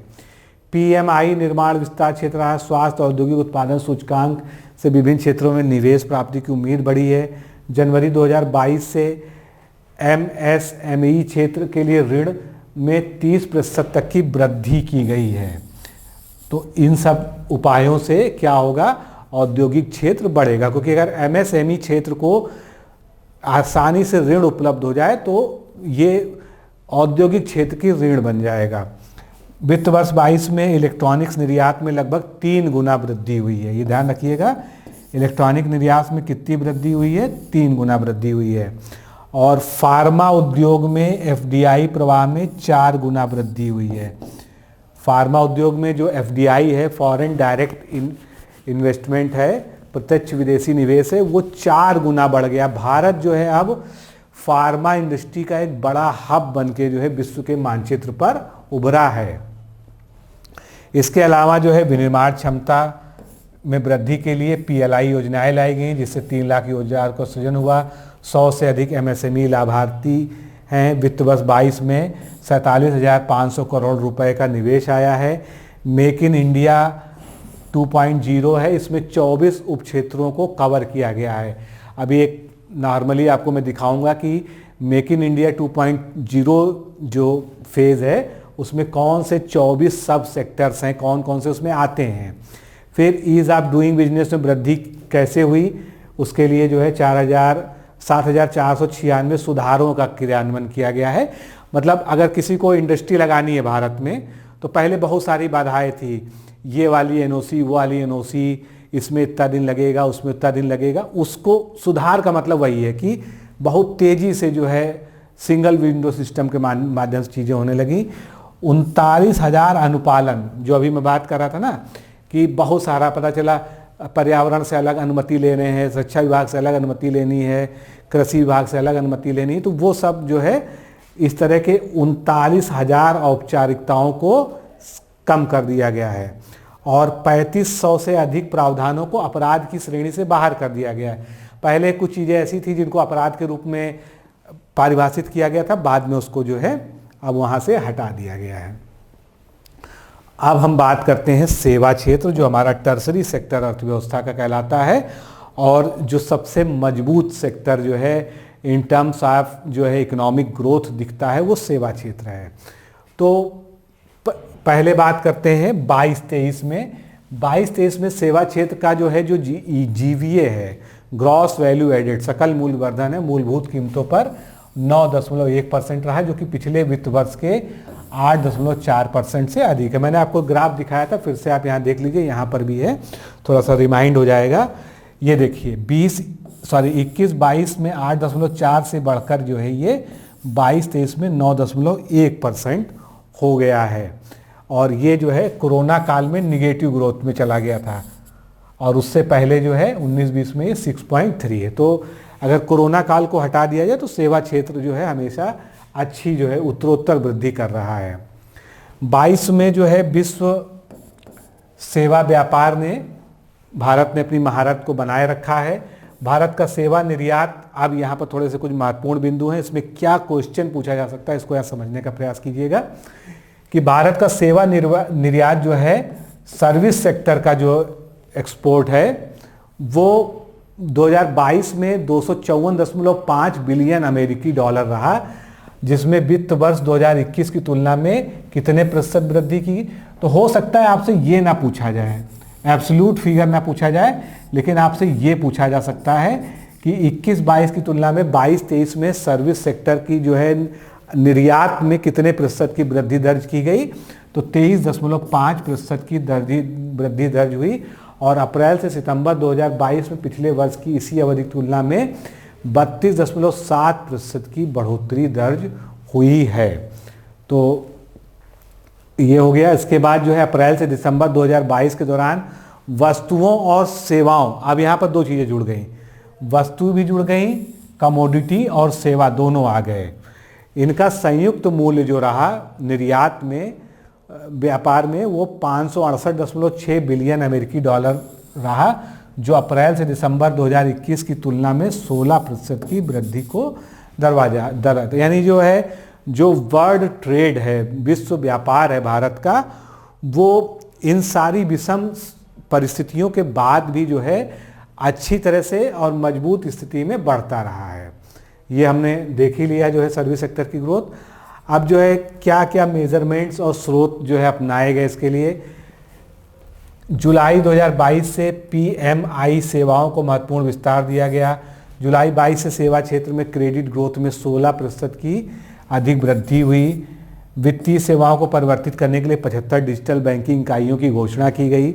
2027 तक भारतीय ई वाणिज्य बाजार का लगभग 2/3 हिस्सा फैशन किराना और सामान वस्तुओं का रहा है। अभी हम लोग सारी चीज़ें देखेंगे। अब जो है जो सबसे महत्वपूर्ण आपके एग्ज़ाम पॉइंट ऑफ व्यू से वो विश्व व्यापार के संबंध में ये बिंदु हैं जो आपके सामने हैं कि जो भारत का आयात निर्यात है उसके शीर्ष गंतव्य क्या क्या रहे हैं, किन किन देशों को हमने सर्वाधिक जो है माल भेजा है, कहाँ से सर्वाधिक प्राप्त किया है। तो सबसे पहले हम निर्यात की बात कर लेते हैं, यानी कि एक्सपोर्ट की। तो हमने जो एक्सपोर्ट किया है वो सबसे ज़्यादा यूएसए को किया है 59.57%, उसके बाद यूएई को किया है, उसके बाद नीदरलैंड्स को। पहले आप देखेंगे नीदरलैंड्स कहीं नहीं आता था, लेकिन नीदरलैंड्स के साथ जो है भारत का जो है जो व्यापारिक टर्म है बहुत इम्प्रूव हुए हैं। अब उसने तीसरी स्थान पर ले लिया है और इसने चाइना को रिप्लेस किया है। यहाँ पर चाइना हुआ करता था और चाइना को इसने ढकेल दिया है, चाइना आ गया चौथे नंबर पे। उसके बाद बांग्लादेश से भी भारत के व्यापारिक संबंध बहुत अच्छे रूप जो है बने हैं। तो ये आयात की बात हो गई, निर्यात की बात हो गई। अब आयात पे आते हैं। आयात सबसे ज़्यादा हमने चीन से किया है 13.8%, यूएई से 7.5%, यूएसए से 6.9% और रूस से 5.9%। और ये सारा जो है अप्रैल से दिसंबर 2022 के आंकड़े हैं। इसके बाद जो है आगे बढ़ते हैं, कुछ और महत्वपूर्ण बिंदु इसी से संबंधित। अप्रैल से दिसंबर 2022 में वस्तु निर्यात जो कुल रहा वो 332.8 अरब अमेरिकी डॉलर का था और जो पिछले वित्तीय वर्ष से 10% ज़्यादा यानी 463 अरब डॉलर के वस्तु निर्यात का अनुमानित लक्ष्य इस बार रखा गया है। यानी कि जो इससे 10% बढ़ा के ये 2022 है, यानी 2021-22 का ये है। और 2022-23 का जो है, क्योंकि अभी तो पूरा वित्तीय वर्ष पूरा भी नहीं हुआ है, वो 463 अरब डॉलर का एक अनुमान रखा गया है। और अगर इस अनुमान को प्राप्त कर लिया जाता है तो हम लोग 22 के स्तर से, जो दिसंबर 22 में स्थिति थी, उसके स्तर से 10% की ग्रोथ प्राप्त कर लेंगे। और अगर पिछले वर्ष में वस्तु व्यापार की बात करें पिछले वित्तीय वर्ष में, तो वो 421.9 अरब डॉलर का था। अब निर्यात में कौन कौन से मदे या उत्पाद शामिल हैं? तो निर्यात के जो कुल 30 उत्पाद हैं उसमें से 13 कृषि क्षेत्र से शामिल हैं। ये बहुत अच्छी बात है।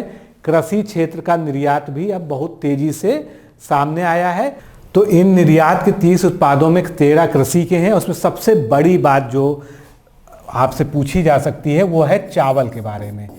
चावल पहली बार निर्यात की शीर्ष 10 मदों में से शामिल है और उसका स्थान कौन सा है? 9वां स्थान है, जो कि आज से पहले कभी नहीं हुई। और चावल के निर्यात में कितनी वृद्धि दर्ज की गई है? वो वृद्धि है 16.09% की। 16.09% की वृद्धि चावल के निर्यात में दर्ज की गई है। आगे बढ़ते हैं। ये देखिए चावल जो है 2.4% की जो है निर्यात में शामिल है। तो शीर्ष 10 निर्यात के कौन कौन से जो है क्षेत्र हैं? इंजीनियरिंग गुड्स में जो है देखिए लगभग 24% है। उसके बाद पेट्रोलियम उत्पाद है 21.12%। उसके बाद जेम्स एंड ज्वेलरी है। उसके बाद केमिकल्स है, ड्रग फार्मास्यूटिकल्स है। और चावल आप देख सकते हैं 9वें नंबर पे है। उसके बाद 10वें नंबर पे प्लास्टिक व लिनोलियम है। तो पूरी ये लिस्ट याद करने की ज़रूरत नहीं है, शुरुआत के 3 सफिशियंट है। बस चावल वाला जो है थोड़ा सा ये, क्योंकि ये कृषि उत्पाद इसमें शामिल हो गया है टॉप 10 में, इसलिए ये जो है अलग से पूछा जा सकता है। अब भारत में जो है एक बहुत अच्छी विशेषता है, भारत जो है सबसे ज़्यादा विदेशों में जो भारतीय लोग हैं, जो एनआरआई लोग हैं, वो कमा कर जो है भारत को प्रेषित करने के मामले में हमेशा से टॉप पर रहा है। तो शीर्ष प्रेषण प्राप्तकर्ता बना हुआ है भारत। भारतवर्ष 2022 में 100 अरब अमेरिकी डॉलर प्राप्त किया है भारत ने, और इससे जो है सबसे बड़ा प्राप्तकर्ता देश है। इसके अलावा भारत के ई कॉमर्स बाजार के वर्ष 2025 तक हर साल 18% तक ग्रोथ के अनुमान लगाया गया है। ये भी जो है एक याद करने योग्य बिंदु है कि 2025 तक जो ई कॉमर्स बाजार है भारत का, वो सालाना 18% की वृद्धि दर से बढ़ता रहेगा। तो ये जो शीर्ष प्रेषण प्राप्त करता है उसकी स्थिति देख लीजिए, हो सकता है आपसे देश भी पूछ लिया जाए, कम से कम 3 देश तो शुरू के आप ध्यान ही रखिए। भारत ने 2022 के दौरान 100 बिलियन अमेरिकी डॉलर प्राप्त किया है। उसके बाद जो है दूसरे नंबर पे मैक्सिको है और तीसरे नंबर पे चाइना है। यहाँ पर जो है सबका बिलियन डॉलर्स में भी दिया है। तो ये स्थिति है, शेष 3 याद रखें, इतना सफिशियंट है। बाहरी क्षेत्र जो है, जो हमारा विदेश व्यापार है, वो सतर्क और आशावादी किस तरह से, थोड़ा सा उसके बारे में देखेंगे। अभी बहुत सारे हमको आंकड़े पढ़ने हैं, लेकिन निश्चित रहिए, घबराइए नहीं, सब आपको तैयार हो जाएगा। अप्रैल से दिसंबर 2022 के लिए व्यापार निर्यात 332.8 बिलियन डॉलर रहा। ये हमने पीछे जिक्र किया है, ये नया नहीं है, जो कि उसी अवधि में अप्रैल दिसंबर 2021 में 16% अधिक था। ये हमने पीछे पढ़ा है। भारत दुनिया में सेवा क्षेत्र के लिए 7वां सबसे बड़ा निर्यातक है। नोटेबल पॉइंट है, मस्ट बी नोटेड, इसको याद कर लीजिएगा, लिख लीजिएगा। भारत दुनिया में सर्विस सेक्टर का सबसे बड़ा 7वां निर्यातक है। यानी जो निर्यात में मामले में सेवा क्षेत्र के निर्यात की बात करें तो भारत जो है 7वें नंबर पे आता है वर्ल्ड में। 2022 में पूरी दुनिया में अन्य देशों में सबसे अधिक धनराशि भारत भेजी गई है, जो आपने पीछे देखा, फिर से देख लीजिए, 100 बिलियन अमेरिकी डॉलर बाहर से भारत में आया है। अब बढ़ते हैं आगे। ये तो हमने अर्थव्यवस्था के क्षेत्र में देखा, लेकिन सामाजिक आर्थिक समावेशी वृद्धि के रूप में देखें तो ग्रामीण जीवन की गुणवत्ता में किस तरह से सुधार आया है, और उसके साथ में स्वास्थ्य, क्योंकि स्वास्थ्य सबसे एक बड़ा इंडिकेटर होता है इस मामले में। तो कुछ जो है इसमें बहुत सारी बातें हैं, लेकिन जो सबसे ज़रूरी चीज़ें वो बता देते हैं आपको। जो है भारत में डॉक्टर रोगी अनुपात में वृद्धि देखी गई है। पहले तो मानक जानिए, जो WHO है वो क्या कहता है कि 834 होने चाहिए, यानी एक डॉक्टर जो है 834 की आबादी पर होना चाहिए। और अपने देश में आज की स्थिति क्या है, 1:1000 है। ठीक है, ये याद कर लीजिएगा। उसके अलावा पंजीकृत एलोपैथिक डॉक्टर जो उपलब्ध हैं उनकी 80% उपलब्धता है। यानी मान लीजिए 100 लोग ने अपना रजिस्ट्रेशन कराया एलोपैथी डॉक्टरों ने, लेकिन सेवा देने के लिए उसमें से 80% उपलब्ध हैं। और 5.7 लाख आयुष डॉक्टरों को भी मानते हुए WHO के मानदंड के हिसाब से, जो WHO कहता है कि 1:834 होना चाहिए, उसके अगेंस्ट भारत में जनसंख्या डॉक्टर का रेशियो 1:1000 है। तो कहीं ना कहीं हम बहुत दूर नहीं हैं WHO के उससे, और भारत जैसी अभी विकसित अर्थव्यवस्था में इतना संभव हो पाया, ये भी सराहनीय बात है। इसके बाद राष्ट्रीय परिवार स्वास्थ्य सर्वेक्षण, जिसको NFHS कहते हैं, 19 से 21 के अनुसार मातृ एवं शिशु स्वास्थ्य से संबंधित जो विविध मानक हैं वो आपके सामने मैं दे रहा हूँ। अब इसमें आपको सब कुछ नहीं पढ़ना है, इसमें बहुत सारी बातें लिखी हैं। तो सबसे पहले कुछ मोटी मोटी बातें जो है देख लेते हैं। पिछले 5 वर्षों में पैदा हुए बच्चों के लिए जन्म के समय जनसंख्या का लिंगानुपात जो है प्रति 1000 पुरुषों पे कितना है, वो जो है 931 है। ये 927 था, तो बढ़ोतरी हुई। जो ग्रीन सिग्नल है विशेष रूप से इनको आप ध्यान रखिएगा। उसके बाद प्रजनन दर, तो ये जो राष्ट्रीय परिवार सर्वेक्षण होता है इससे प्रश्न ऐसे भी आते हैं, चाहे आप बजट में या आर्थिक समीक्षा में ना पढ़ें, लेकिन इसका आर्थिक समीक्षा में विशेष संकेतक के रूप में जिक्र किया गया है। तो कुल प्रजनन दर प्रति महिला पर जो बच्चे हैं वो 2.1 है भारत में, और ये घटा है। ये क्या है, अच्छा संकेतक है, क्योंकि भारत में प्रजनन दर पहले ज़्यादा थी। तो जो पहला जो है राष्ट्रीय परिवार स्वास्थ्य सर्वेक्षण हुआ था, चौथा कब हुआ था, 15 से 16 की रिपोर्ट थी, और जो अब हम पढ़ रहे हैं वो 19 से 21 वाली रिपोर्ट है। तो उसमें 2.4 था, अब 2.1 हो गया है। अब बिजली के घरों में रहने वाली जनसंख्या, बेहतर पेयजल स्रोत घरों वाले रहने, ये सब बहुत महत्वपूर्ण एग्जाम के लिए नहीं है। ये कभी आपको किसी अन्य जगह यूज़ करना हो, जैसे कोई आपको अर्थव्यवस्था पे निबंध लिखना हो, कोई लेख लिखना हो, उस पॉइंट ऑफ व्यू से महत्वपूर्ण है। आगे बढ़ते हैं। अगला महत्वपूर्ण पॉइंट है शिशु मृत्यु दर। पहले भारत में ये 2015-16 के दौरान जो रिपोर्ट आई थी उसमें 46 हुआ करती थी। अब इसमें सुधार हुआ है, ये 38.4 हो गई है। जिन माताओं की प्रसव पूर्व तिमाही में जांच होती है, क्योंकि अब संस्थागत प्रसव भारत में इंस्टीट्यूशनल डिलीवरीज बढ़ गई हैं, इसलिए जांचें भी बढ़ गई हैं। तो ऐसी महिलाएं जो किसी अस्पताल में जाके अपनी जांच कराती हैं, अपनी प्रेगनेंसी की अवस्था में जांच कराती हैं, गर्भावस्था में, उनकी जो है जो जांच हुई वो 67.9% है, जो पहले से काफ़ी बढ़ी हुई है। फिर फोलिक एसिड का सेवन किया नहीं किया, ये सब बहुत ज़्यादा आपके लिए नहीं। अब ये महत्वपूर्ण है, संस्थागत जन्म यानी इंस्टीट्यूशनल डिलीवरी। इसका मतलब है सरकारी या किसी प्राइवेट हॉस्पिटल में, जिसने होम में, घर में जो है बच्चे की डिलीवरी ना हुई हो, किसी अस्पताल में डिलीवरी हुई हो, तो ऐसे मामले अब भारत में 86.7% हो गए हैं। उसमें जो है जननी सुरक्षा कार्यक्रम, मातृ शिशु कार्यक्रम, इस तरह के बहुत सारे कार्यक्रमों का योगदान है, क्योंकि उसमें गर्भवती माताओं को जो है पोषण आहार भी मिलता है, उनको रुपया भी दिया जाता है, प्रोत्साहन राशि भी दी जाती है, आशाओं को जो है प्रोत्साहित किया जाता है। उसके बाद जो है अब हम बात करते हैं कि 5 वर्ष से कम उम्र के बच्चे जो नाटे हैं, एक बार किसी एग्जाम में पूछा जा चुका है, इसमें भी जो है कमी आई है, क्योंकि अब जब प्रॉपर उनको पोषण दिया जा रहा है तो जो है उनमें तो सारे देख रहे हैं इंडिकेटर्स ज़्यादातर जो है रेड में ही आपको दिखेंगे। अब कितने लोग एनीमिक हैं, कितने लोग एनीमिक नहीं हैं, ये सब जो है आपसे नहीं पूछा जाएगा। कहीं कहीं इस तरह से पूछा जा सकता है, जैसे जिन महिलाओं ने कभी इंटरनेट का उपयोग किया नहीं किया है, तो अगर आप महिला सशक्तिकरण के बारे में कहीं कुछ लिख रहे हैं तो ये बहुत अच्छा डेटा है। आप कह सकते हैं कि 24.6% ऐसी महिलाएं हैं भारत में जिन्होंने कभी न कभी इंटरनेट का यूज़ किया है। 20 से 24 साल की महिलाओं की शादी 18 साल की उम्र से पहले, इनका प्रतिशत तो पहले ये 31% था, अब ये घट के जो है 27% पे आ गया है। बाकी इसमें बहुत ज़्यादा महत्वपूर्ण नहीं है। थोड़ा सा इधर भी हम देख लेते हैं, ये सब जो है ज़्यादा पूछा जाता है। कुल प्रजनन दर अब जो है अभी हमने पढ़ा तो 2.2 से जो है ये 2 पर आ चुका है। उसके बाद जो है संस्थागत प्रसव, ये हमने देख लिया है।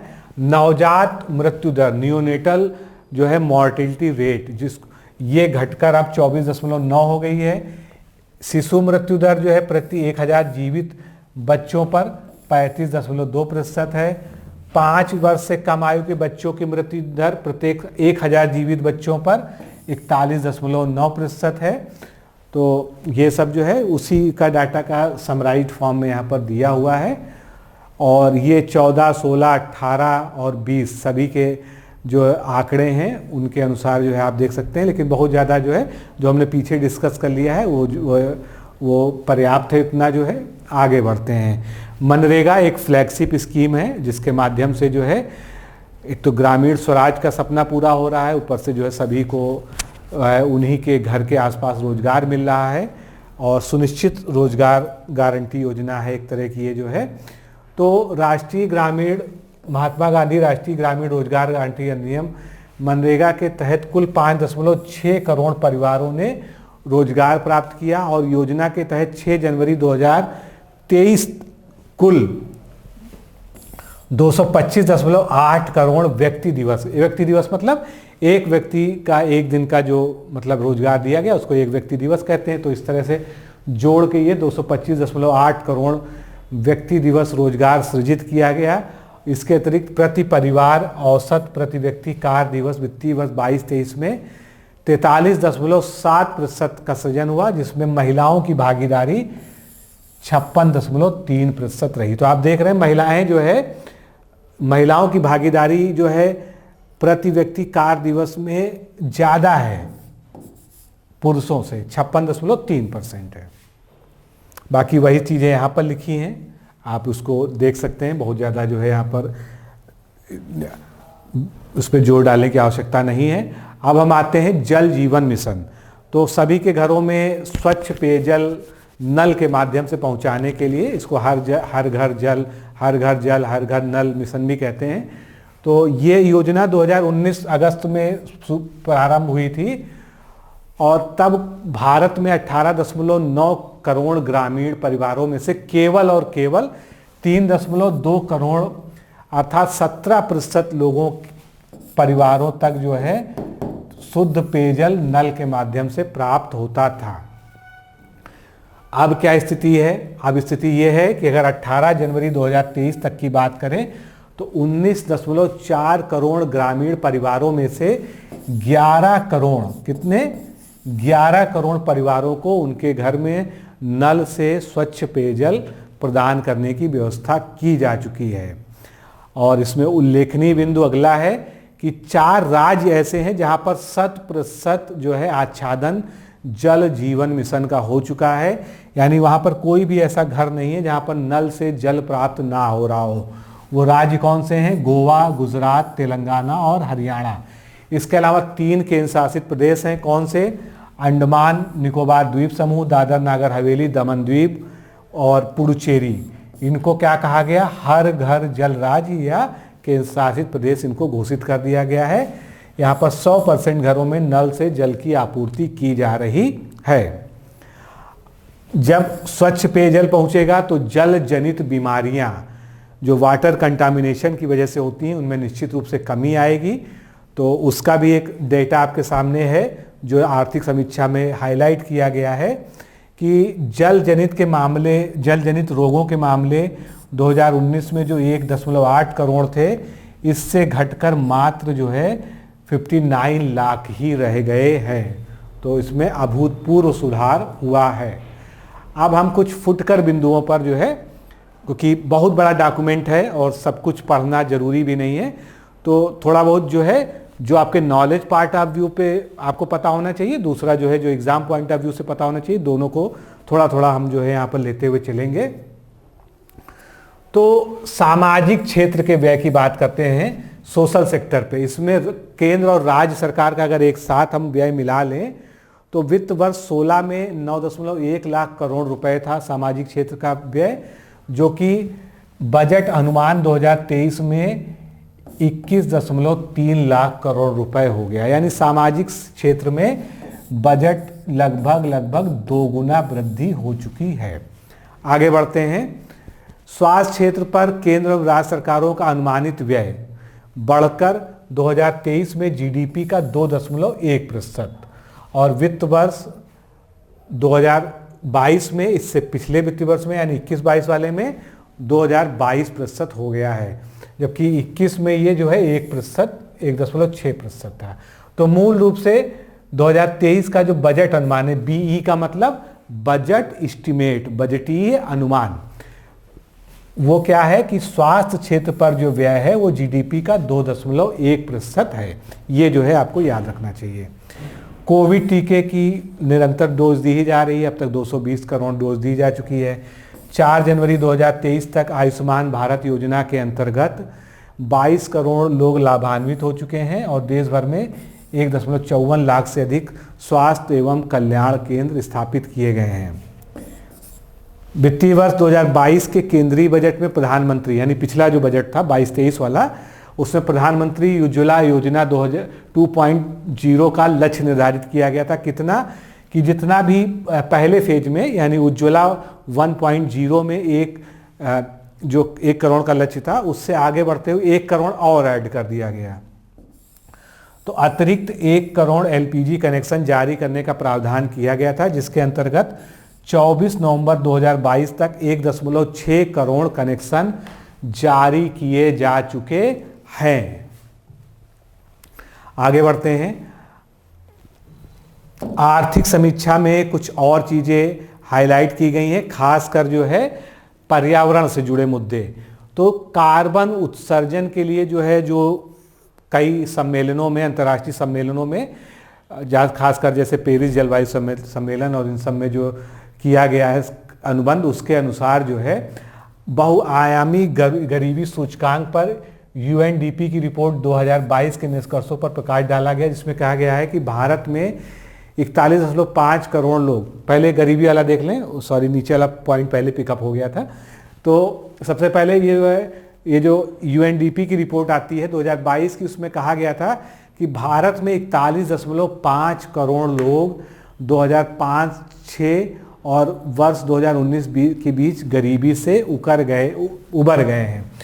ये कौन सा पीरियड है? 2005 से लेके 2020 के बीच भारत में 41.5 करोड़ लोग गरीबी रेखा से ऊपर आ गए। मतलब अब गरीबी की परिभाषा जो है UNDP वाली, उसके अनुसार जो है ये गरीब नहीं रह गए हैं, ये गरीबी को पार करके उससे ऊपर आ गए हैं। अब हम कार्बन उत्सर्जन की बात करें तो भारत का लक्ष्य आपको पता है, नहीं पता है तो पता होना चाहिए।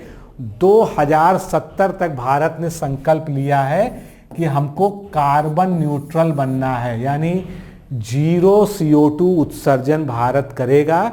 ये भारत ने लक्ष्य निर्धारित किया है। तो जो नेट जीरो प्लेज है, यानी शून्य उत्सर्जन की जो शपथ ली है कंट्रियों ने, वो कौन कौन से कंट्रियों ने क्या क्या अपनी सीमाएं तय की हैं। सबसे पहले इंडिया, भारत ने कहा है कि हम 2070 तक, क्योंकि भारत एक विकासशील अर्थव्यवस्था है, अगर वो एकदम से कह दे कि हम 2050 में कर देंगे, ऐसा संभव नहीं है, क्योंकि हमको उद्योग धंधे भी चलाने हैं, हमको विनिर्माण भी करना है, हमको सारी चीज़ों को जारी रखते हुए और पर्यावरण के साथ समावेशी विकास करना है। तो 2070 का भारत ने निर्धारित किया। फिर China, Indonesia, Russian federation, Saudi Arabia, इन्होंने तय किया कि 2060 तक नेट जीरो कर देंगे। टर्की और अर्जेंटीना ने 2053 का लक्ष्य रखा है, टर्की ने, उसके बाद Argentina, Australia, Brazil, Canada, European union, France, Italy, Japan, south America, Republic of Korea, UK, USA, इन्होंने क्या कहा है कि हम 2050 तक कर देंगे।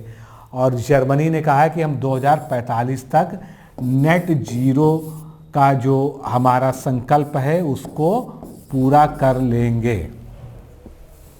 तो सब देशों की अपनी अपनी आर्थिक स्थितियां हैं, अपनी अपनी प्राथमिकताएं हैं, और किस समय तक कौन कर पाएगा, सबने अपनी अपनी शपथ ले ली है, उसके अनुसार जो है कर रहे हैं।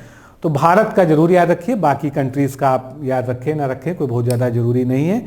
वही जो हमने पीछे देखा उसको आप यहाँ पर समझने के लिए, क्योंकि थोड़ा सा मैप में जो है हमको आसानी होती है। यहाँ पर आप देख सकते हैं अमेरिका, अगर USA की बात करें तो बड़े बड़े कंट्रीज जो है, जो भारत की मतलब जो वर्ल्ड की बड़ी इकोनॉमीज़ हैं, उनको यहाँ दर्शाया गया है। US ने कहा है 2050, अर्जेंटीना ने कहा है 2050, ब्राज़ील ने कहा है 2050, उसके बाद जो है UK, यूनाइटेड किंगडम आ गया 2050, उसके बाद ये कौन है, उसके बाद यहाँ पर दक्षिण अफ्रीका ने 2050 इन्होंने भी कहा है। भारत ने 2070 का संकल्प लिया है, और चीन ने 2060 का संकल्प लिया है, और पूरे यूरोप ने जो है 2050 का संकल्प यहाँ पर लिया है। तो ये बड़ी वर्ल्ड की जो इकोनॉमीज़ हैं, 8 इकोनॉमीज़ जो बड़ी मानी जाती हैं, उनमें जो है ये आपको देखना है कि किसने कब तक का जो है नेट जीरो का शपथ लिया है। आगे बढ़ते हैं, अभी कुछ पॉइंट्स हम और जोड़ेंगे आर्थिक समीक्षा के इसी में, क्योंकि अभी तो काफ़ी कुछ बचा हुआ है इसमें। भारत ने जो UNFCCC COP26 का आयोजन हुआ था, उसमें ग्लासगो जलवायु परिवर्तन के प्रतिकूल प्रभावों की गंभीरता को ध्यान में रखते हुए लोगों को व्यक्तिगत रूप से शामिल करने के लिए एक पहल शुरू की गई थी, जिसका नाम था लाइफ। अब इसके बारे में डिटेल में आगे बात करेंगे। पर्यावरण हेतु जो है जीवन शैली, मतलब हमारी जीवन शैली ऐसी हो जो पर्यावरण को प्रमोट करती हो, उसको जो है अपोज ना करती हो, इसका शुभारंभ किया गया है। और इसमें जो है अग्नि तत्व की मूल अवधारणा के बारे में जागरूकता पैदा करने के लिए अग्नि तत्व पर्यावरण के लिए जीवन शैली हेतु ऊर्जा अभियान शुरू किया गया। एक ऐसा तत्व जो ऊर्जा का पर्याय तथा पंच महाभूत के तत्वों में है, मतलब अग्नि तत्व जो है इसमें मूल स्रोत माना गया है। अब ये जो पंच महाभूत हैं आप जानते हैं, पृथ्वी, जल, जैसे क्षिति जल पावक गगन समीरा आपने सुना ही है, तो वही है पृथ्वी, जल, अग्नि, वायु और अंतरिक्ष। अंतरिक्ष में ही आकाश है। इसके अलावा इसमें स्वास्थ्य, परिवहन, खपत, उत्पादन, सुरक्षा, पर्यावरण, आध्यात्मिकता पर भी ध्यान केंद्रित किया गया है। इसके बाद एक और महत्वपूर्ण बिंदु है इससे संबंधित पर्यावरण से, कि जो हमारा राष्ट्रीय हरित प्राधिकरण है देश का, राष्ट्रीय हरित हाइड्रोजन मिशन जो लॉन्च किया गया था, उसने भारत वर्ष 2047 तक ऊर्जा के मामले में पूरे रूप से आत्मनिर्भर हो जाएगा। हमको कहीं से ऊर्जा की आवश्यकताओं के लिए आयात नहीं करना पड़ेगा। तो ये महत्वपूर्ण बिंदु हो सकता है। इस तरह की जो टाइमलाइन होती हैं या जो लक्ष्य होते हैं वो एग्जाम्पल होते हैं, पूछे जा सकते हैं आपसे। अब हम जो है कार्बन स्टॉक की बात करते हैं, क्योंकि जिस देश का फॉरेस्ट कार्बन सिंक जितना बड़ा होता है उसमें CO2 सोखने की क्षमता ज़्यादा होती है। तो फॉरेस्ट कार्बन सिंक ज़्यादा होगा तो जो हमारी इंडियन फॉरेस्ट रिपोर्ट्स आती हैं, IFSR जिसे हम कहते हैं, Indian state of forest reports, यहाँ पर कार्बन स्टॉक की वृद्धि दिखाई गई। पहले आप ग्राफ से ही समझ लीजिए, थ्योरी हम समझ लेंगे। ये 2011 की रिपोर्ट जो 2013 में आएगी, तो हम ऐसे ही देखते हैं। आप बढ़ोतरी देखिए, कार्बन स्टॉक जो है इंडिया में लगातार बढ़ रहा है। और 2019 की जो रिपोर्ट 2021 में प्रकाशित हुई है, उसके अनुसार भारत में जो कार्बन स्टॉक है वो 7,204 मिलियन टन जो है। लगातार जो है हम ग्रोथ कर रहे हैं, यानी हमारे यहाँ जो है वन संपदा लगातार बढ़ भी रही है। तो भारतीय राज्यों में अब बात करें, सबसे ज़्यादा अधिकतम कार्बन स्टॉक जो वनों का है वो कहाँ पर है? अरुणाचल प्रदेश का है। इसके बाद मध्य प्रदेश दूसरे नंबर पे, तो ये भी एक उल्लेखनीय बिंदु है। उसके बाद विभिन्न राज्यों, संघ शासित क्षेत्रों में अगर प्रति हेक्टेयर वन कार्बन स्टॉक की बात करें तो ये निर्दिष्ट करता है कि जम्मू और कश्मीर में 173.41 टन प्रति हेक्टेयर अधिकतम योगदान होगा। हालांकि ये यूटी है, लेकिन यहाँ पर हम एक साथ उसकी बात कर रहे हैं। इसके बाद हिमाचल प्रदेश, फिर सिक्किम और अंडमान निकोबार द्वीप का समूह का स्थान है। अब इसमें कितना कितना है सभी में ये जरूरी नहीं है, थोड़ा सा बस याद रखिए कि किसमें सर्वाधिक है। और ये जो मैक्सिमम वाली नंबर है IFSR 2021 में जो प्रकाशित हुआ है उसको याद रखिए। आगे बढ़ते हैं। मैंग्रोव कवर में भी लगातार वृद्धि हो रही, क्योंकि भारत जो है पर्यावरण में समावेशी विकास का रास्ता अपना रहा है। और मैंग्रोव भी जो है हमारे पारिस्थितिकी तंत्र के लिए बहुत ही महत्वपूर्ण होते हैं।